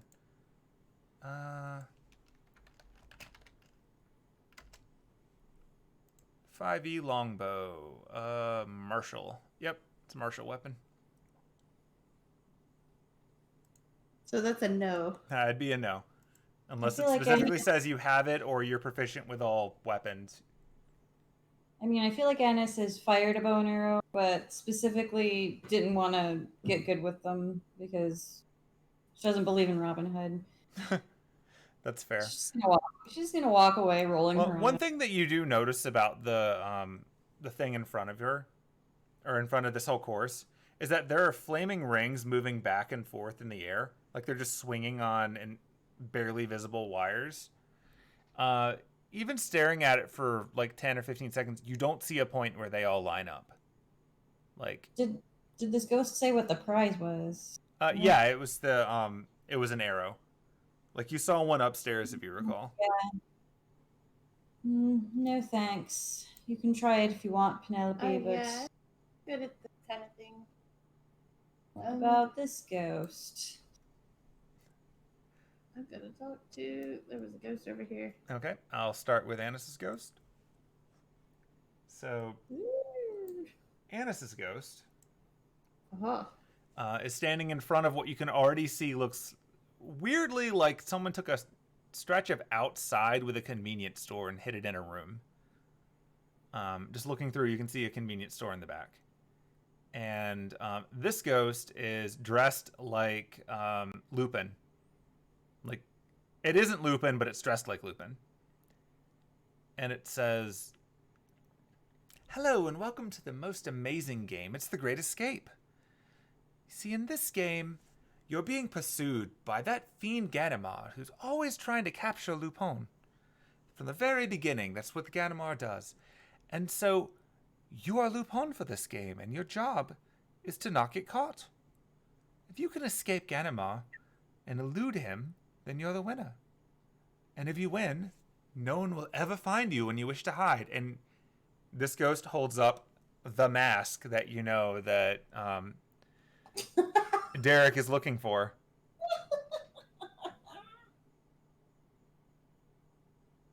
Interesting. Is there a penalty if you fail? Just the embarrassment of being caught.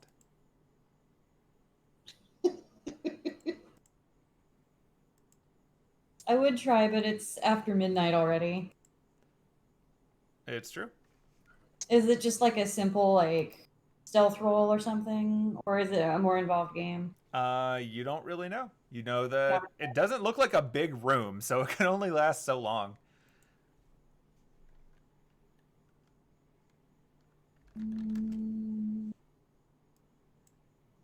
I'll try it. Okay. Let me just add another ghost because someone needs to be working in this convenience store. So I just have to escape. I don't have to steal anything. Oh no, you don't have to steal a thing because you're on the run this time. You're being wrongfully chased by that fiend Ganimar. Okay. Suppose I'll give it a shot. Very good then. And so I guess the ghost, it doesn't really have a gender. The ghost steps out of the way and says, he'll be after you shortly, so good luck. Cool. I'm just gonna book it, I guess. Okay, so yeah, you walk in. Like as mentioned, you can see there's a convenience store up ahead. There's a bunch of cars, a bunch of alley stuff. You've got the lead. Actually,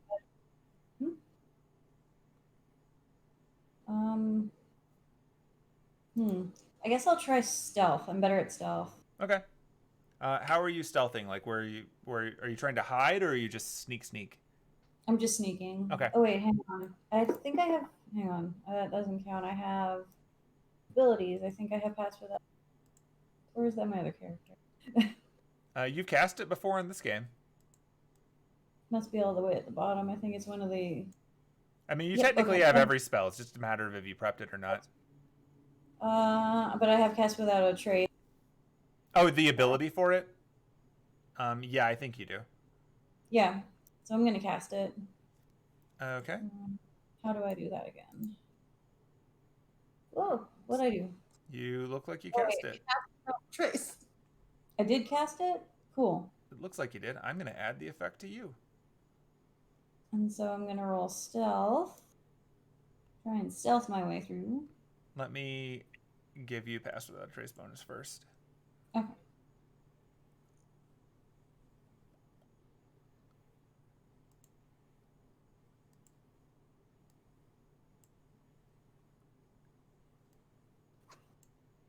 There you go. You have your bonus. Cool. Yeah, I'm not like trying to. Oh, No, I'm just kind of making my way through quickly, but not so quickly. Just kind of ducking behind cars. Okay. So yeah, whoosh. You Here. Yep. So Hop as over. you walk, you bend your body with the cars, so that you don't at any point poke out above them. You slink down as you get further away, so that anyone who's looking through the windows of the cars can't see you, and you make your way to the entrance to the convenience store. Right. So inside, you find yourself in like a tiny supermarket. There's a similar ghost thing to the previous one, but this is a gawky teenager who's currently sitting at a cash register looking at a TV screen running Jeopardy. Not that Anise knows what that is, but they don't seem to be paying much attention. They're just looking at the TV, and as you come in, they're like, welcome to Convenience Mart. Let us know if you need anything. Today's special is cheese. I guess would I roll investigation or perception to see if there are any visible exits or windows or anything like that? That would probably be investigation if you're looking for hiding places or other exits. Yeah. Okay.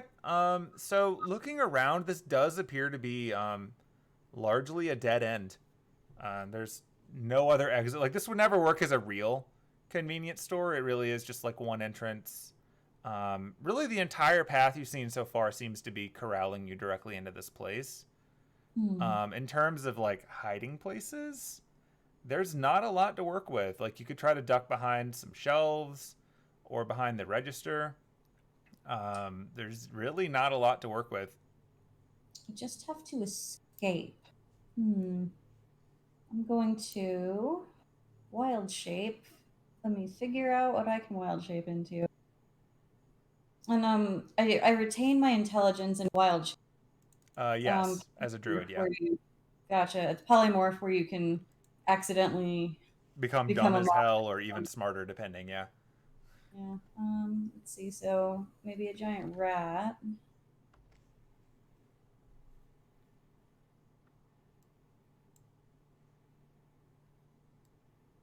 Oh, diseased is spelled wrong there. Oh, that's funny. I just noticed it. Yeah, I think giant rat. I think that's or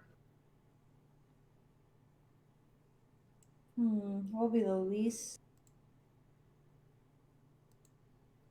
What would be the thing that would stick out the least? Oh, giant wolf spider. I will become a giant wolf spider. Okay, are you just changing into that right there in the store? I mean, I'm just asking. It's not like a judgment. yeah, I'll kind of like duck over here and Okay. then change to wolf spider. You don't have to put a token. Yeah, that's fine. So as you can see on the screen at least, like Annis can't really see it well, but a ghostly man that looks like Arsène Lupin with a big fake mustache and a funny detective inspector hat is walking around pompously shifting his weight back and forth, looking under the cars, humming to himself. And jump into this thing of mushrooms, I guess. And Sure. kind of like hide among the mushrooms.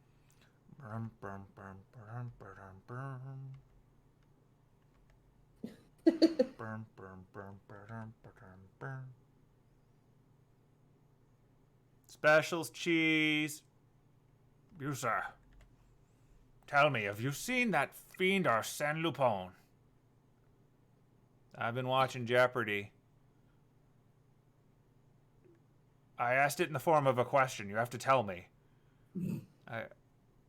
I don't know. Somebody walked in a minute ago, man, but I wasn't really paying attention. They might have left. I say, well, guess I'll have to give a look around. Brum, brum, brum. He's checking under the cheese. Brum, brum, brum. Rolling his ghost investigation. Rolling a 2. Does not find you under the cheese. I hope not. Brum, brum, brum, brum, brum, brum. Any abilities as a spider? Oh, I can wall climb. Checking under the basket. Look, when you I roll a get 2, you're done. I get a stealth +7. I don't know if that's in Like on top of it, yeah. Yeah. Your stealth is probably pretty crazy. So go ahead and do your hide roll now.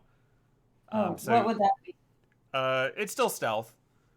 Okay. Like you're rolling stealth again with your +10, and we'll just add 7 to it from your current form if it doesn't do it automatically. Okay. So it definitely added the 10. It's weird for the +7, but yeah. So 22 with the +7 also, but I also. But you rolled a 1. I did. Yep. So as he's walking around,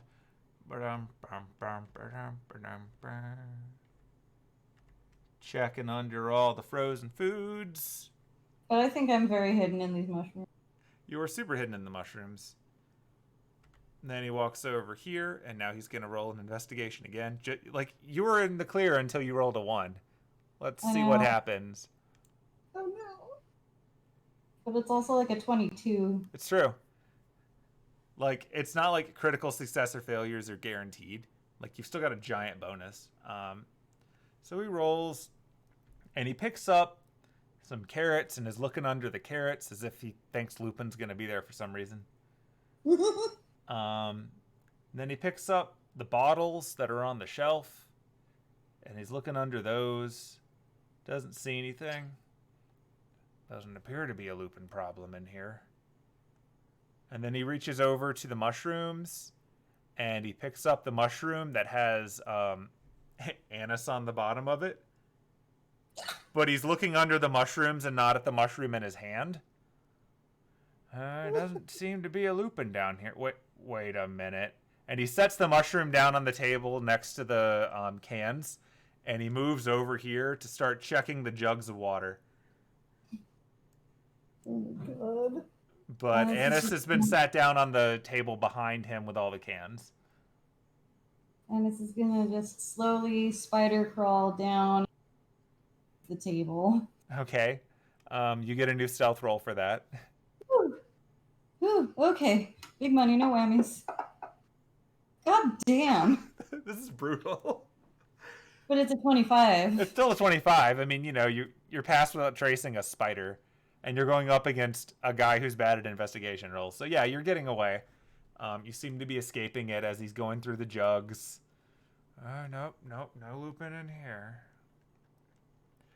Gonna crawl from underneath what I assume is eggs? Or, I can't tell. Which one are you Still looking under at? the table. It's like the thing in the middle that's a bunch of white circles. Oh, those are soda cans from the top. Oh, gotcha. So you're in between a bunch of like Cokes and Pepsis and stuff.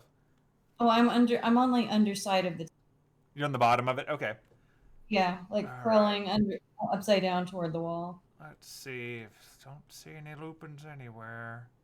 And then he immediately turns around and goes back here. Are you Lupin? What? Are you Lupin in disguise? Tell me something only a teenager would know. I like Miley Cyrus. I don't know what that is. But neither would Lupin.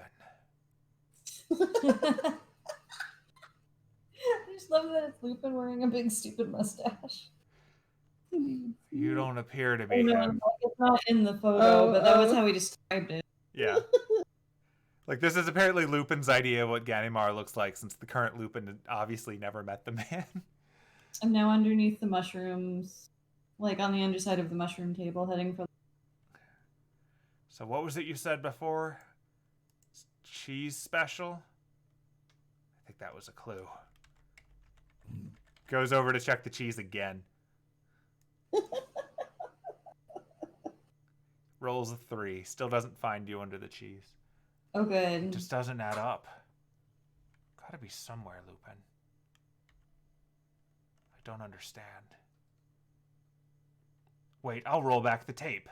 And he runs to the back, and he starts fidgeting with the camera directly, as if that somehow produces a video feed. Let's see.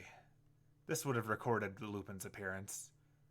And then somehow, through weird nonsense, a little screen on the cash register starts to display the video feed. And you can't really see it from here, but actually, now roll perception. I want to see if you can see this in the reflection on the fake window behind it. Perception. That one you rolled good on.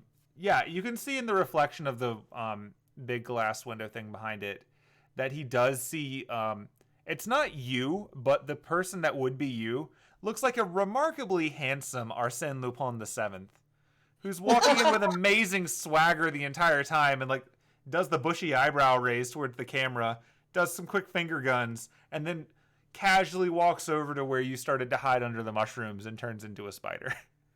Oh no. Oh no. Ah. Damn that sexy bastard.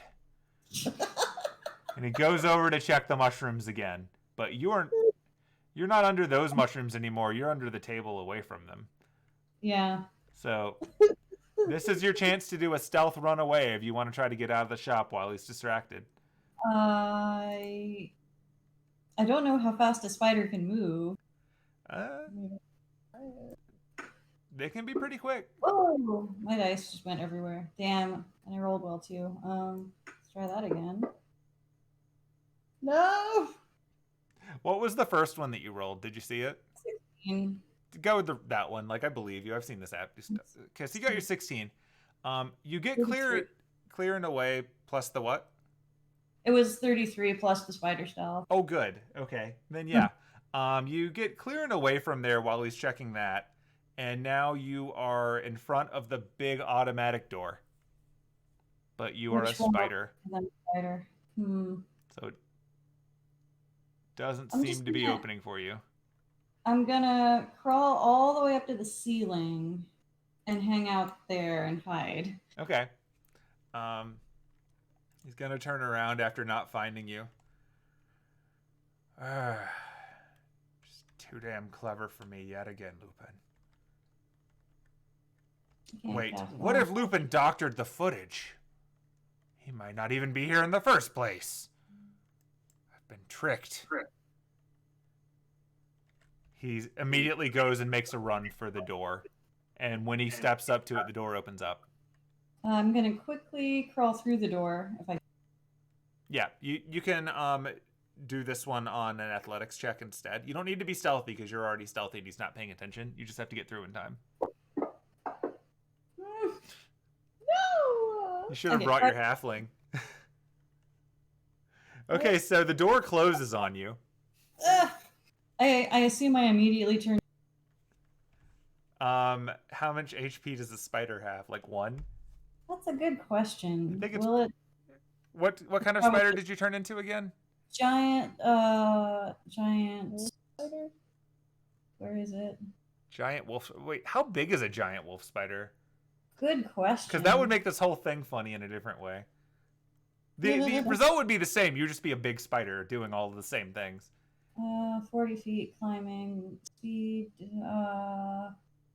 perception +3, stealth +7. Does it just say a size? HP 11. Wow. Size medium. Okay, so everything that you just did still holds because all of your bonuses are the same. But now instead of being a super tiny spider, like the bit where he picked you up and didn't see you didn't happen because that just would have been impossible. Right. But we'll say instead of him picking up the piece with you, you scurried under the nearby table. I don't know that I would have turned into a giant wolf spider if I'd known how big it was. I mean, it's working out for you pretty well. Like, you're still passing without a trace. That's, you're a ninja spider at this point. So you're just constantly scurrying just out of his view, and he's not seeing you. But this also means the door would have opened when you approached it. Oh, okay. So you're big, you're medium now. Like, you're big. So instead what we're saying is you approach the door, you don't get squished in it because it opened for you. So while Ganimar is like freaking out over there about, Lupin might have doctored the footage or whatever, because why would Lupin have turned into a giant wolf spider? The door opens and you are through. Cool. And then he hears the door open, goes, "Oh no!" And he turns around and he goes to try to get out. But you've got a lead on him. So what are you doing? Are you making a run for it, or are you going to try to hide? I'm gonna turn back into... You're going to what? I'm gonna turn back into me and book it. Okay, so you're turning back into Lupin Anise. Sure. Okay, so you turn back into Lupin Anise. You can see him back there behind you, and he's going to chase you. So now you're going to have a new athletics check using real Anise stats versus his. Okay. And you've just got to get to the door before he gets to you. Okay, the dice did a weird thing again. There it goes. And I rolled the same number twice. Wow. Oh, good. So yeah, that's a real roll of 18. He rolled a 12, so you can move your speed before he gets to move his. I guess I'll vault over this car. Yeah, that can be part of athletics. You can just You can Akio over the hood of the car in true Tenno movie fashion. And then, bam. Yep, you're out. You got out before he could. I'll get you, Lupin! And he tries to do the same thing, but he trips and face plants on the hood. I'm gonna turn around and do the thing where you like put your hands up beside your. Bleh. The ghost turns to you and says, "Style points. Nice." Well, you did it. You escaped Ganimar. And quite aptly, too, you embarrassed him, which is the most important trait in escaping a Ganimar. Oh, good. I'm glad. All right. Well, in that case, I believe this is yours. And so the ghost gives you a mask coin. Hooray! Now you know someone that you can make happy. There you go. I'm sure you can work out a deal with it. Bonk. So do you want to talk to your ghost? Sure. Mask coin acquired.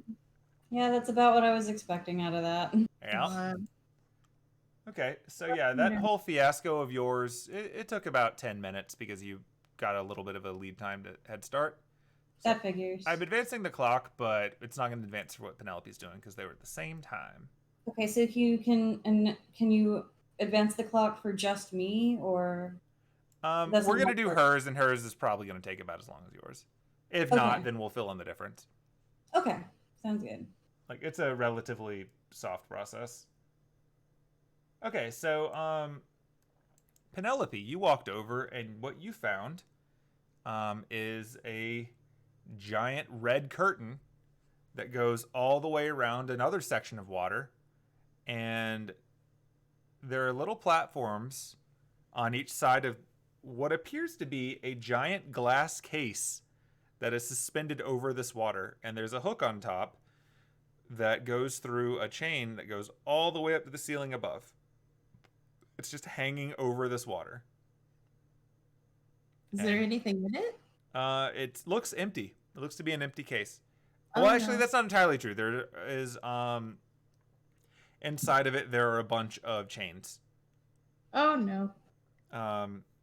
And there's a ghost. And this ghost is dressed up like a stage magician. Oh, no. Hello and welcome to the amazing death-defying escaped game. In honor of the great Harry Houdini, we've recreated the amazing escape case. For someone so brave, all you have to do is step inside this Magecraft eliminating case and escape in front of a live audience of your peers. If you do, you'll get the most amazing of gifts. And then she shows the amazing magic wand of a stage magician. Oh, no. All you have to do is escape before you drown. Oh,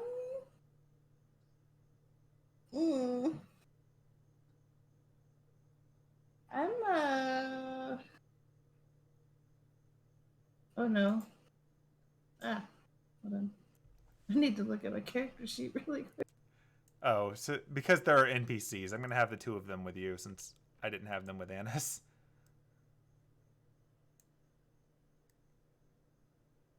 Well, that's a bit of a pickle now, isn't it? Yeah, I don't know that I can do that. I don't particularly like the idea of almost drowning for a stick. You know? Tell me, friend ghost magician lady, is that a completely watertight case? Why, yes, of course. We fill it with water just to make sure the trick is as real as it can be. Interesting. Wait, didn't you guys need a watertight case? That would be helpful. I don't know that we could take it away from here, though. It seems like it's part of this game. I don't know. Hey, ghost lady, friend, person, thing. Can we take the case? Can we borrow it? Are you volunteering to participate in the event? No, I'm asking if I can borrow the case. It has to be here for the event, but I could care less what happens to it afterwards. We can only give out the prize once. Oh god. Okay, but can you actually drown in this thing? I would assume so. It wouldn't be much of a trick without it.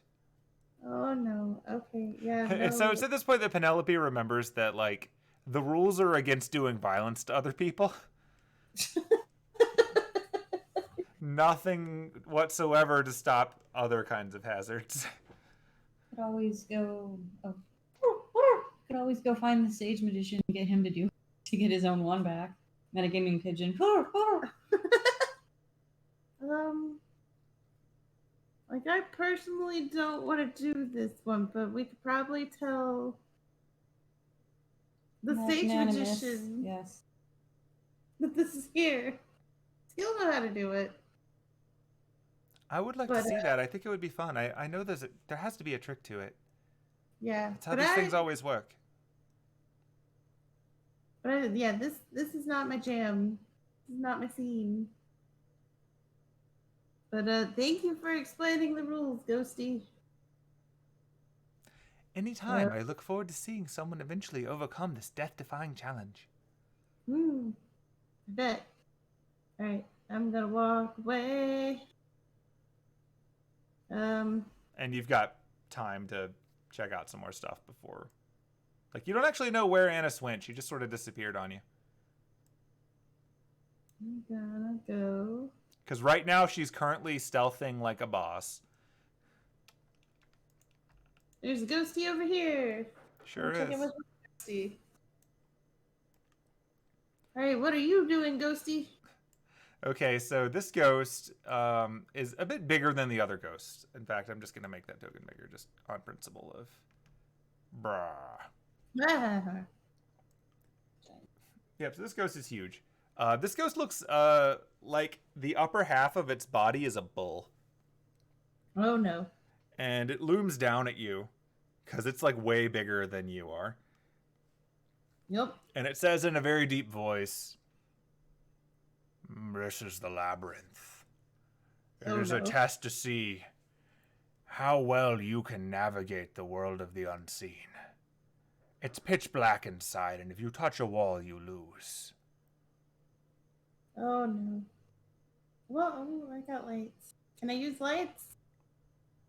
It would be difficult, but you could try. Is Magecraft usable in there? The room itself consumes light. Oh. You may not gain much from it. Shit. What's the prize? Yeah, what's the prize? For this room?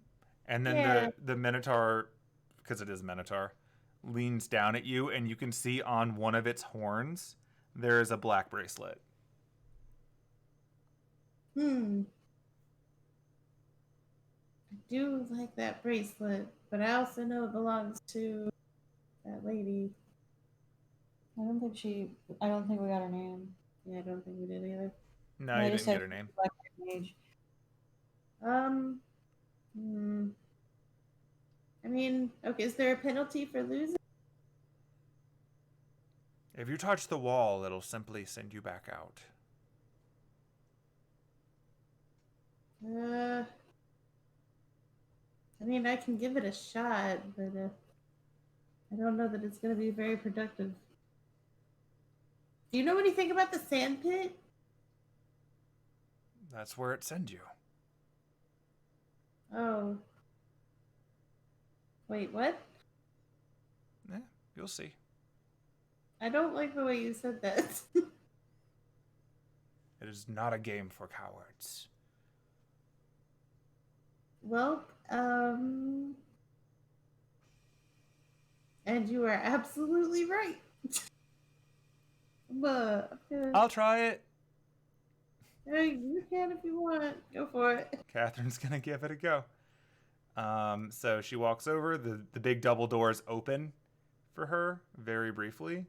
I'm gonna find out how much of this you can see when I open this door, because I'm not entirely sure. Nothing. Excellent. Functioning as intended. Catherine's gonna step inside. So you can see her outline, but you can't see what she sees. Excellent. All right. And so here we go. And you can hear her talking through the wall. Like it's weird how sound is going through, but light isn't.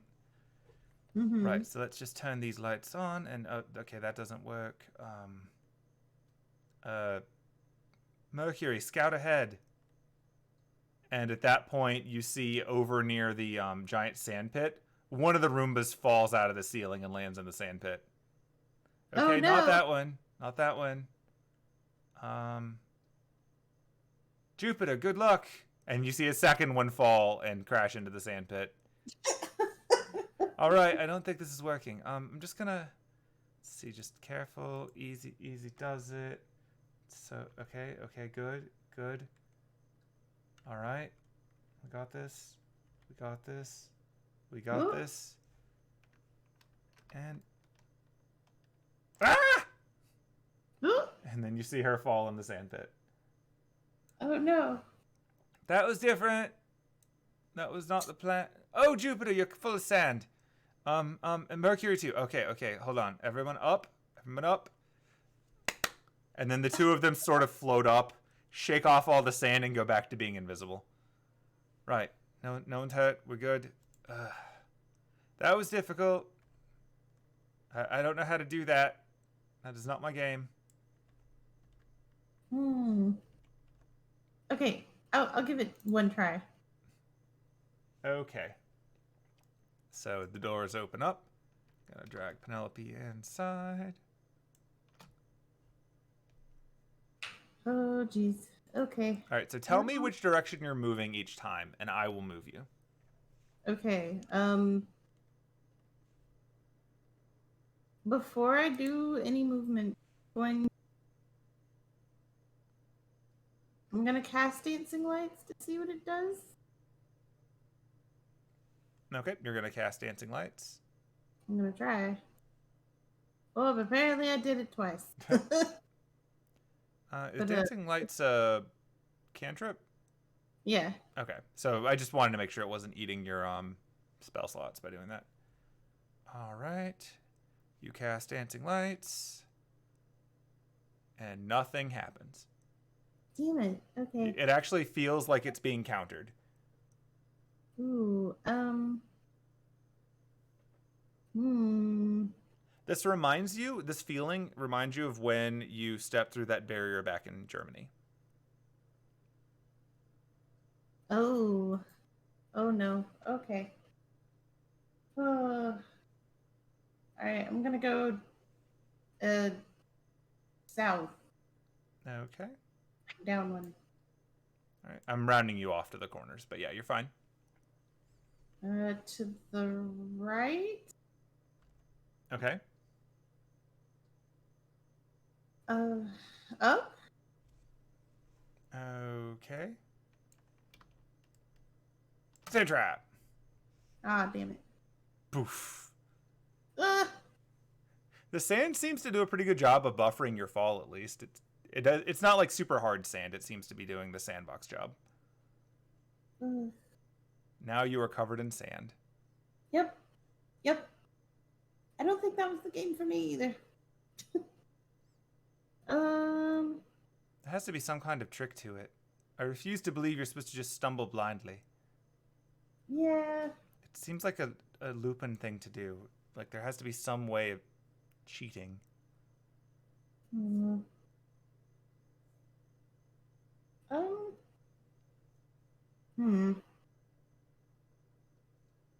don't know.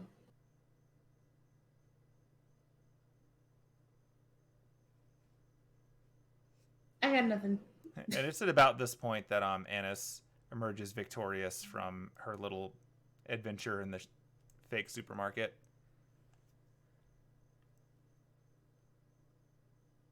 I'm gonna wander over. You're both covered in sand. What did you do? Did you figure out what the sand pit is for? Yeah, there's the labyrinth game, and if you mess it up, you get chucked in the sand pit. Oh. And I got chucked in the sand pit. So there's So there's nothing in the sand pit? It's not like an elaborate game for the dinosaur skull or something? I don't know. Not that I'm aware of. So it's just sand. It's just sand. It's just a giant sandbox. I'm just gonna walk over and touch the cleansing. See if it gets rid of the sand. Like on the sand pit? No, on Penelope and. Oh yeah, when you touch it to Catherine and Penelope, the sand just falls right off of them. My hero. The sand does fall out of your hair, so.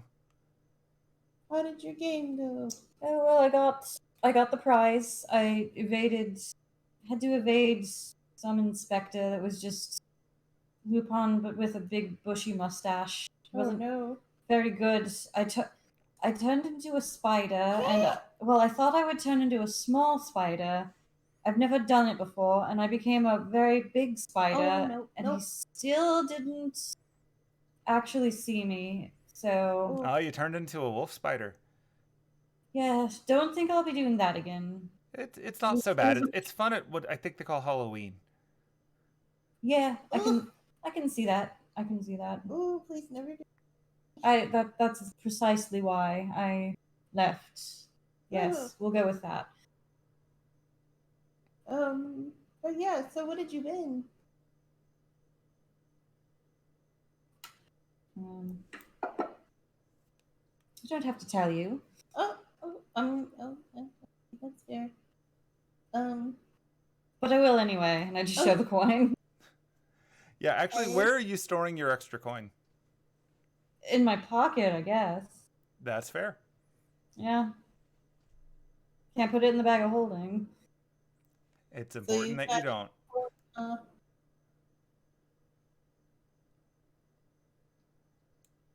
I don't have to tell you anything. Oh my. So what are you going to do with it? I don't know yet. I mean, eventually I'll give it. I think you're cutting out a little bit there. I'll give it to him eventually. It's his mask. After all, it's what he came here for.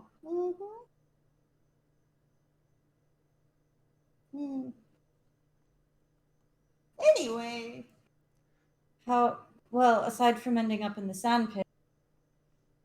Well, there's another game over there that's like have you ever seen the thing that stage magicians escape from like a case and like Harry Houdini? Yeah. It's a thing like that, and the prize that stage magicians won. Oh. But I don't like the concept of possibly drowning, so I didn't do it. But it is also a watertight. Oh. So I don't know, maybe if we convince the stage magician guy to do a thing and get his stuff, you guys could take the case. I mean, we should tell him anyway, regardless. It's his wand. And, if we can use that watertight case to help us get that map. Oh, we got visitors upstairs. It's also nearly 1 a.m., which is fine. For us, anyway. It's true, you've had people wandering around now. Oh, God. So, tell me again how you ended up in the sand. I walked into the labyrinth game. Okay. And Oh. And it teleported me out and threw me in the pit. Speaking of which, oh, please. I'm going to run over. Hello. I'm just apparently standing on her face. Got it. Haven't seen anything like that around. Hello. Oh, you're walking up to the lady? Yes. Okay, so as you're approaching, you can see that she still has that guy floating around her, and she's still ignoring him entirely. And he is still mumbling small talk and looking pretty pathetic in general. Like, polite, but pathetic. Yeah. She's ignoring him, and she's turning to address you, almost as if to just prove a point to him that she's aware that he's here, and ignoring him. Oh, yes, hello. So you had your thing was the bracelet, right? Yes, my grandmother's. Yeah, and she points over the Minotaur. That's the game you'll want to play for it. Oh. What I is just the tried nature it. of that game? I haven't done any of these games yet. It's a labyrinth, but it's like in the dark. I see. And if you hit a wall, then you land in the pit. That shouldn't be too problematic for some of the people here. I presume they can see in the dark. I can't see shit. So. That's fair. It's not my forte either. Yeah, so I wonder. Wait, hold on. Anise! Yes? Running back over.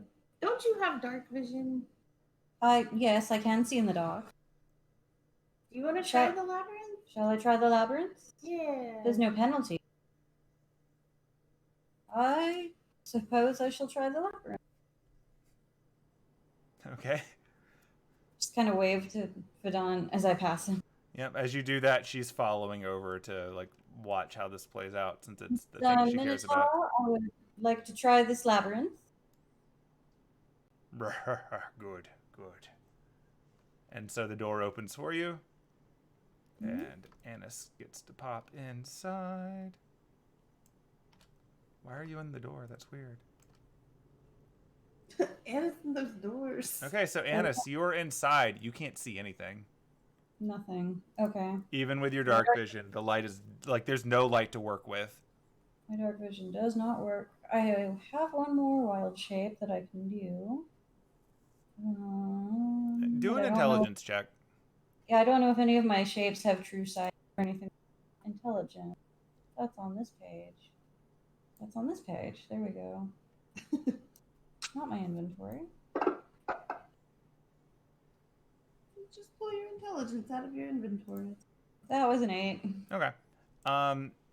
Yeah, I just like you can't really think of anything in your repertoire, your menagerie of abilities that'll necessarily help here, because like your own eyes can see in the dark, and presumably most animals are not going to be better at that than you are. I don't think I brought the... Oh yeah, no, it's all the way back at the castle. I had like an...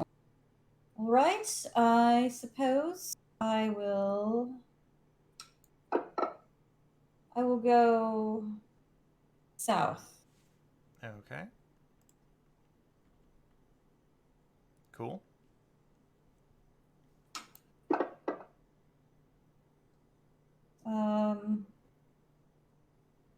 Well, I suppose there's only one direction. I will go forward, which would be To the east. Yep. east again.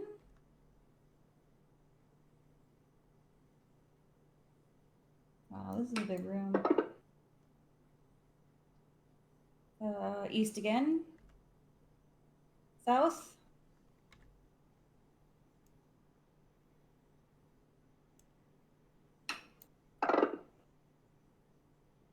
South again.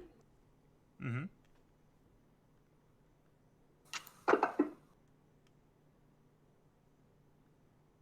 East again. To the east? Yeah. Okay.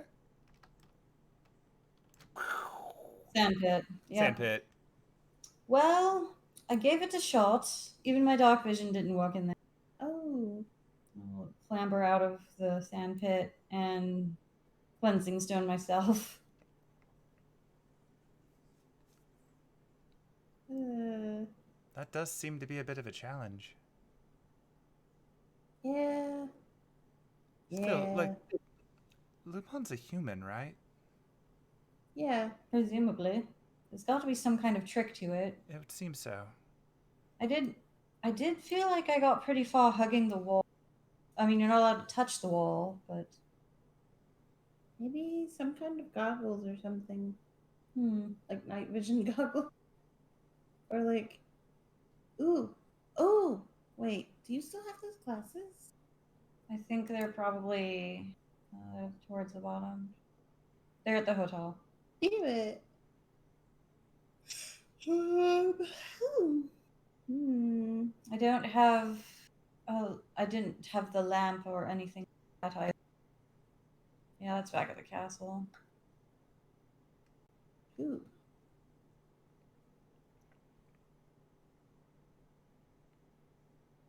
But yeah, so how would... I mean, maybe there's an animal that has true sight or something. Are we allowed to do it multiple times? Or is it only once? The Minotaur laughs and says, "As many times as you're willing to fall in the sand." Well, trial and error. We could make a map. Yeah. I mean, it will be up to you. Just note that each time you do it, the clock will move forward. That's true. I mean, I'm ultimately not interested in the necklace unless... Can you tell me what your coin is? What did you get? Let me see what you got.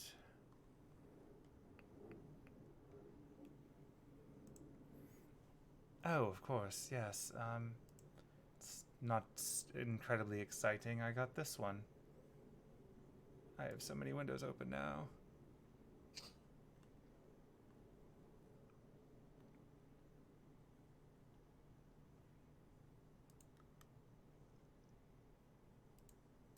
Boop.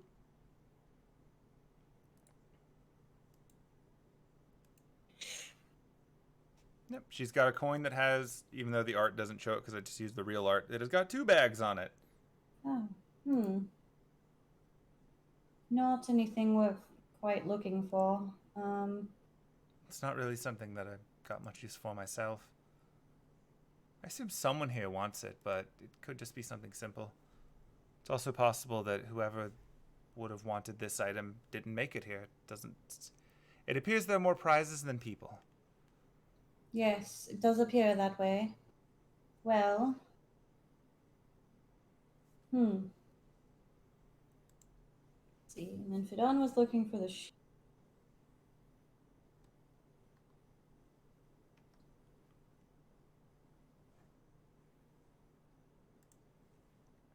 Start checking these off. Boom, got the mask. You know where the bracelet is. So we what I saw in there was that I couldn't see anything, but that seems strange to me. I couldn't see anything either, and I have dark vision. Feels unlikely that Lupin would even allow such a place in his mansion. Penelope, I assume you tried casting Dancing Light. I did. Didn't work? Nope. The only thing we haven't tried is Mundane Meat, which probably also won't work. Ooh. Oh no, I want to try something really quick. Oh yes, your blackberry. Yeah. All right, let me in, Minotaur. Let's go. This doesn't work. It seems to be the only way anyone will make it through is by trial and error. All right, what you doing? I turned on the flashlight on my BlackBerry. Okay. The light is still being consumed. Damn it. Oh no. So trial and error then. So when you turn on your phone though, give me a perception check.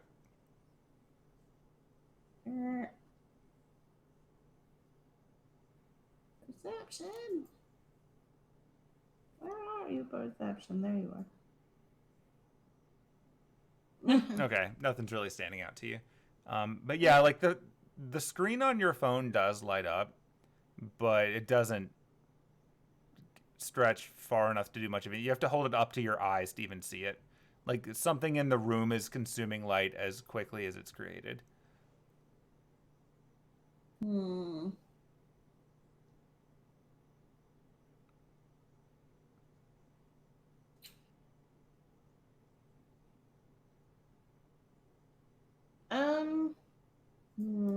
Can I do an Arcana check?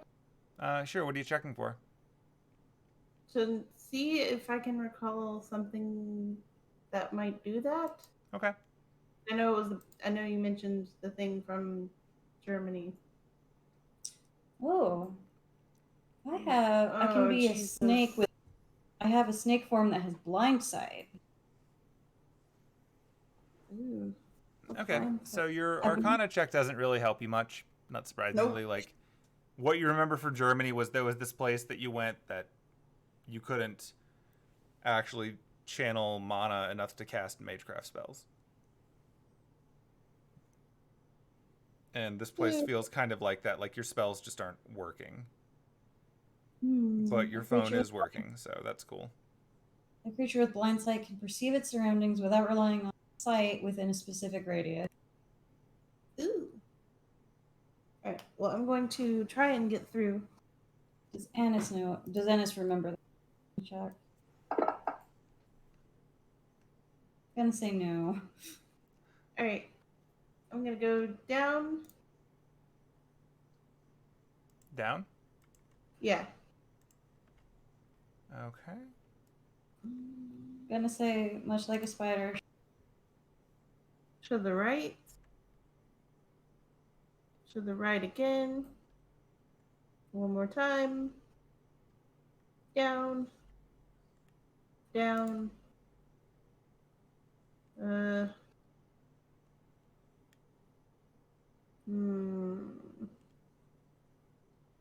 Down again? Oh, but bats have echolocation.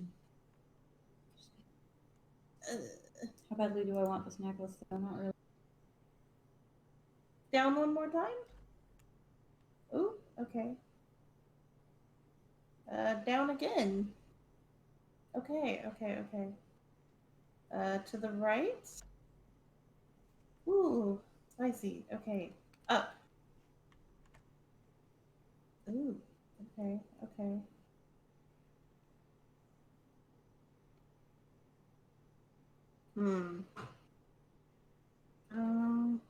I'm gonna look in my inventory really quick.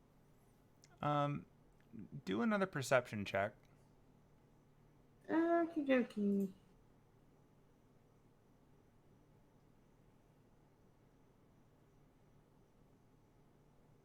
Ooh, much better. Okay, so as you're wandering in the dark, about the time that you were, I'm just going to rewind you slightly to here, about in this corner area, your phone started flickering the screen a little bit. Like it was getting some kind of electrical interference. Ooh. Oh, that's so weird. Okay. Like, you know, as a cell phone, it shouldn't do that, but it's like something is messing with it. I'm gonna try turning on the flashlight again. Okay. You try to turn on the flashlight, and the light still doesn't stretch anywhere of note, but you catch a very brief flicker in the corner that you were just in. Like something was reflecting back at you before the light consumed it. I'm gonna go back towards that corner. Okay. And I'm gonna use the wand of magic detection. Okay.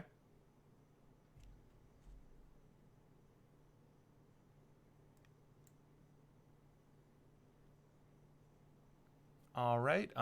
Nothing seems to happen.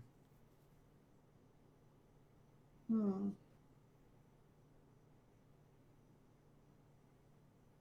gonna cast dancing lights again in the direction of that wall. Over where you saw the little flicker? Yeah. Okay, so when you cast it this time, you get a little bit longer than you did before. It still gets smothered out, but you get enough time to see in this top left corner in here, or I guess this bottom left corner from like the map perspective. In that corner, you see a brief flash, and you can see that there's a security camera in here. And then it disappears. Huh. Interesting. I am gonna... Oh god, what do I have on me?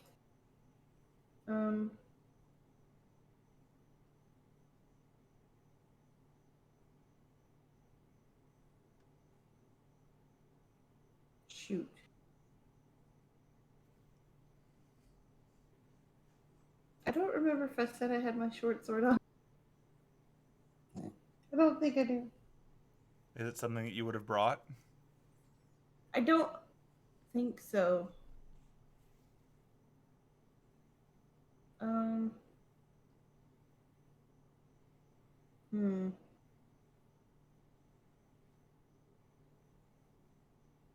Can I? What are you doing? This is dumb. Can I cast vicious mockery at the camera?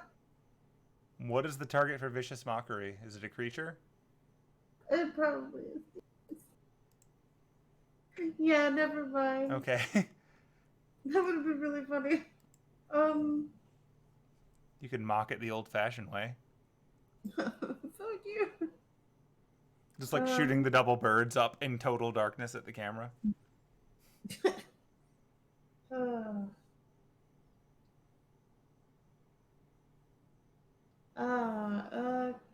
gonna cast dancing lights one more time. Okay. Okay, when you cast it this time, it lasts even longer than last time. And when you do, you can see the camera that you were just mocking whirs down slightly to look at you more directly to adjust for your halfling height, and then the lights go back out. I'm gonna talk to the camera. Okay. Excuse me, can you turn the lights on in here? Please? You are not getting a reply. Damn it. Though you do notice when you say this, a little red blink occurs once on the camera, which Penelope knows enough to know is this camera is on and recording gesture. Okay, well, whoever is watching this right now, your lights on. I'm gonna turn on the flashlight one more time and point at the camera. And you're gonna what? You're gonna turn on the flashlight and put it at the camera? Yeah. Okay. It doesn't seem to reach. Damn Although it. your screen is flickering a little bit as you get closer to the camera. I've got to destroy that camera.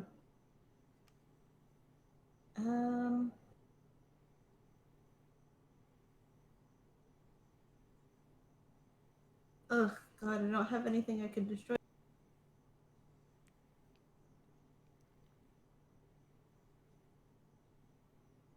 Okay, I think I'm gonna keep trying to go. And if I fall out, I'll just tell everybody what I figured out as far as the placement of the camera, so maybe somebody can knock it out. I don't know. So, move to the right.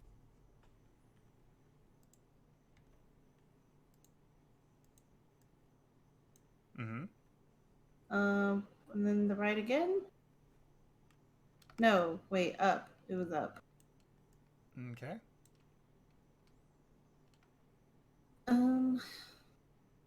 Up one more time. Damn it. Okay. All right, so you crash. What were you holding when you stepped into it? The phone. Okay. Give me a dexterity saving throw. I'm gonna see if you land on your phone. Oh no. Ah.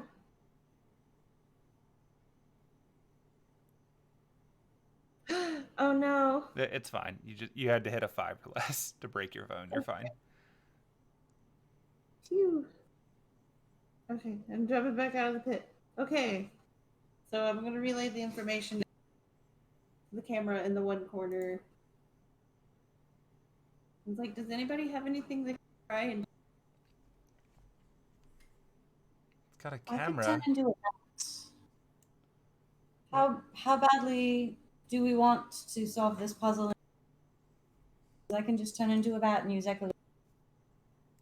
I mean, you can if you want. I'm pretty much. Not sure that it's necessarily something that. Yeah, I want to move on from this To be Perhaps honest. find out what else there is to do first. Yeah, I can always come back. We're gonna run out of time before. I don't know Catherine is what sort voice- of poking you a little bit. So there are cameras in there in the dark. Yeah, Why would there be cameras in the dark? I don't know. Could the cameras see? Presumably. Yeah, they were definitely. I saw like the light flashing on the front. So something can see in there. Yeah.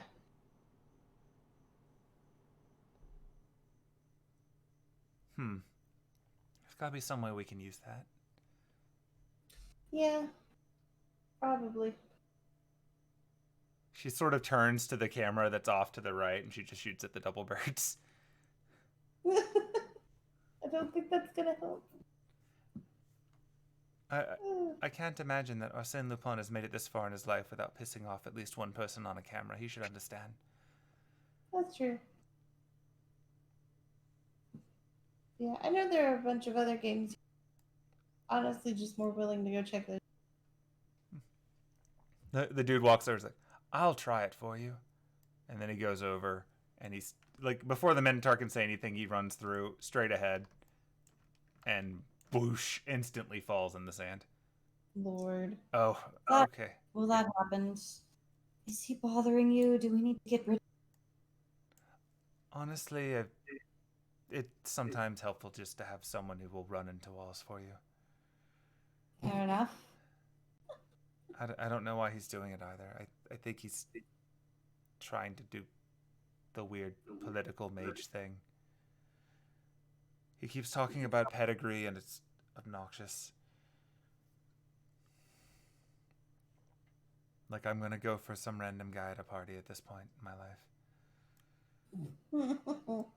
Yeah, don't lower your standards for some humans.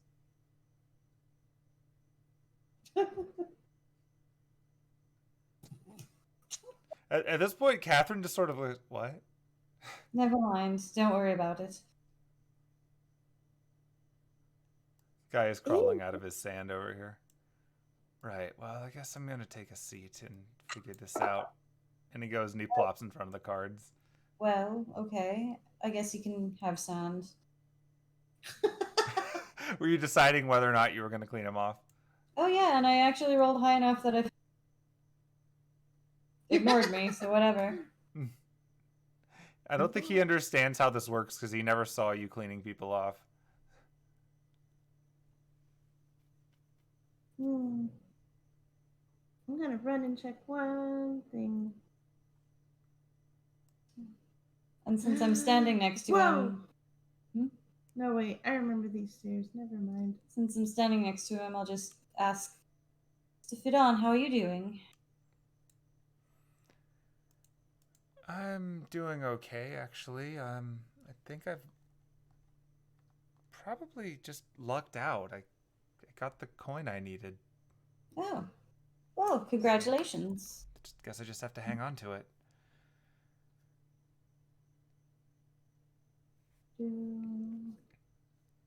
Check. How are you doing? We've gotten.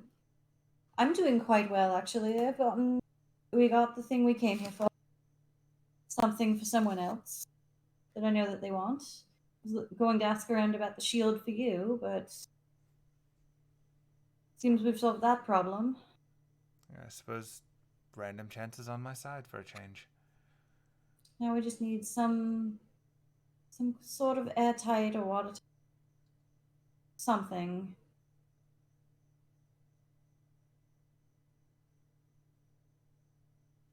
That's all I got. Is 1 a.m. Yeah, this is probably a good pausing point for this. There will be more games and more nonsense to be had. Gosh, Anise, it's 12:30. Pay attention to the clock. Oh shit. You've advanced a decent amount for half an hour, though. Yeah, that's true. You've already solved one of the puzzles, so that's good. No earthly clue when we'll be able to play. Yeah, we'll figure it out.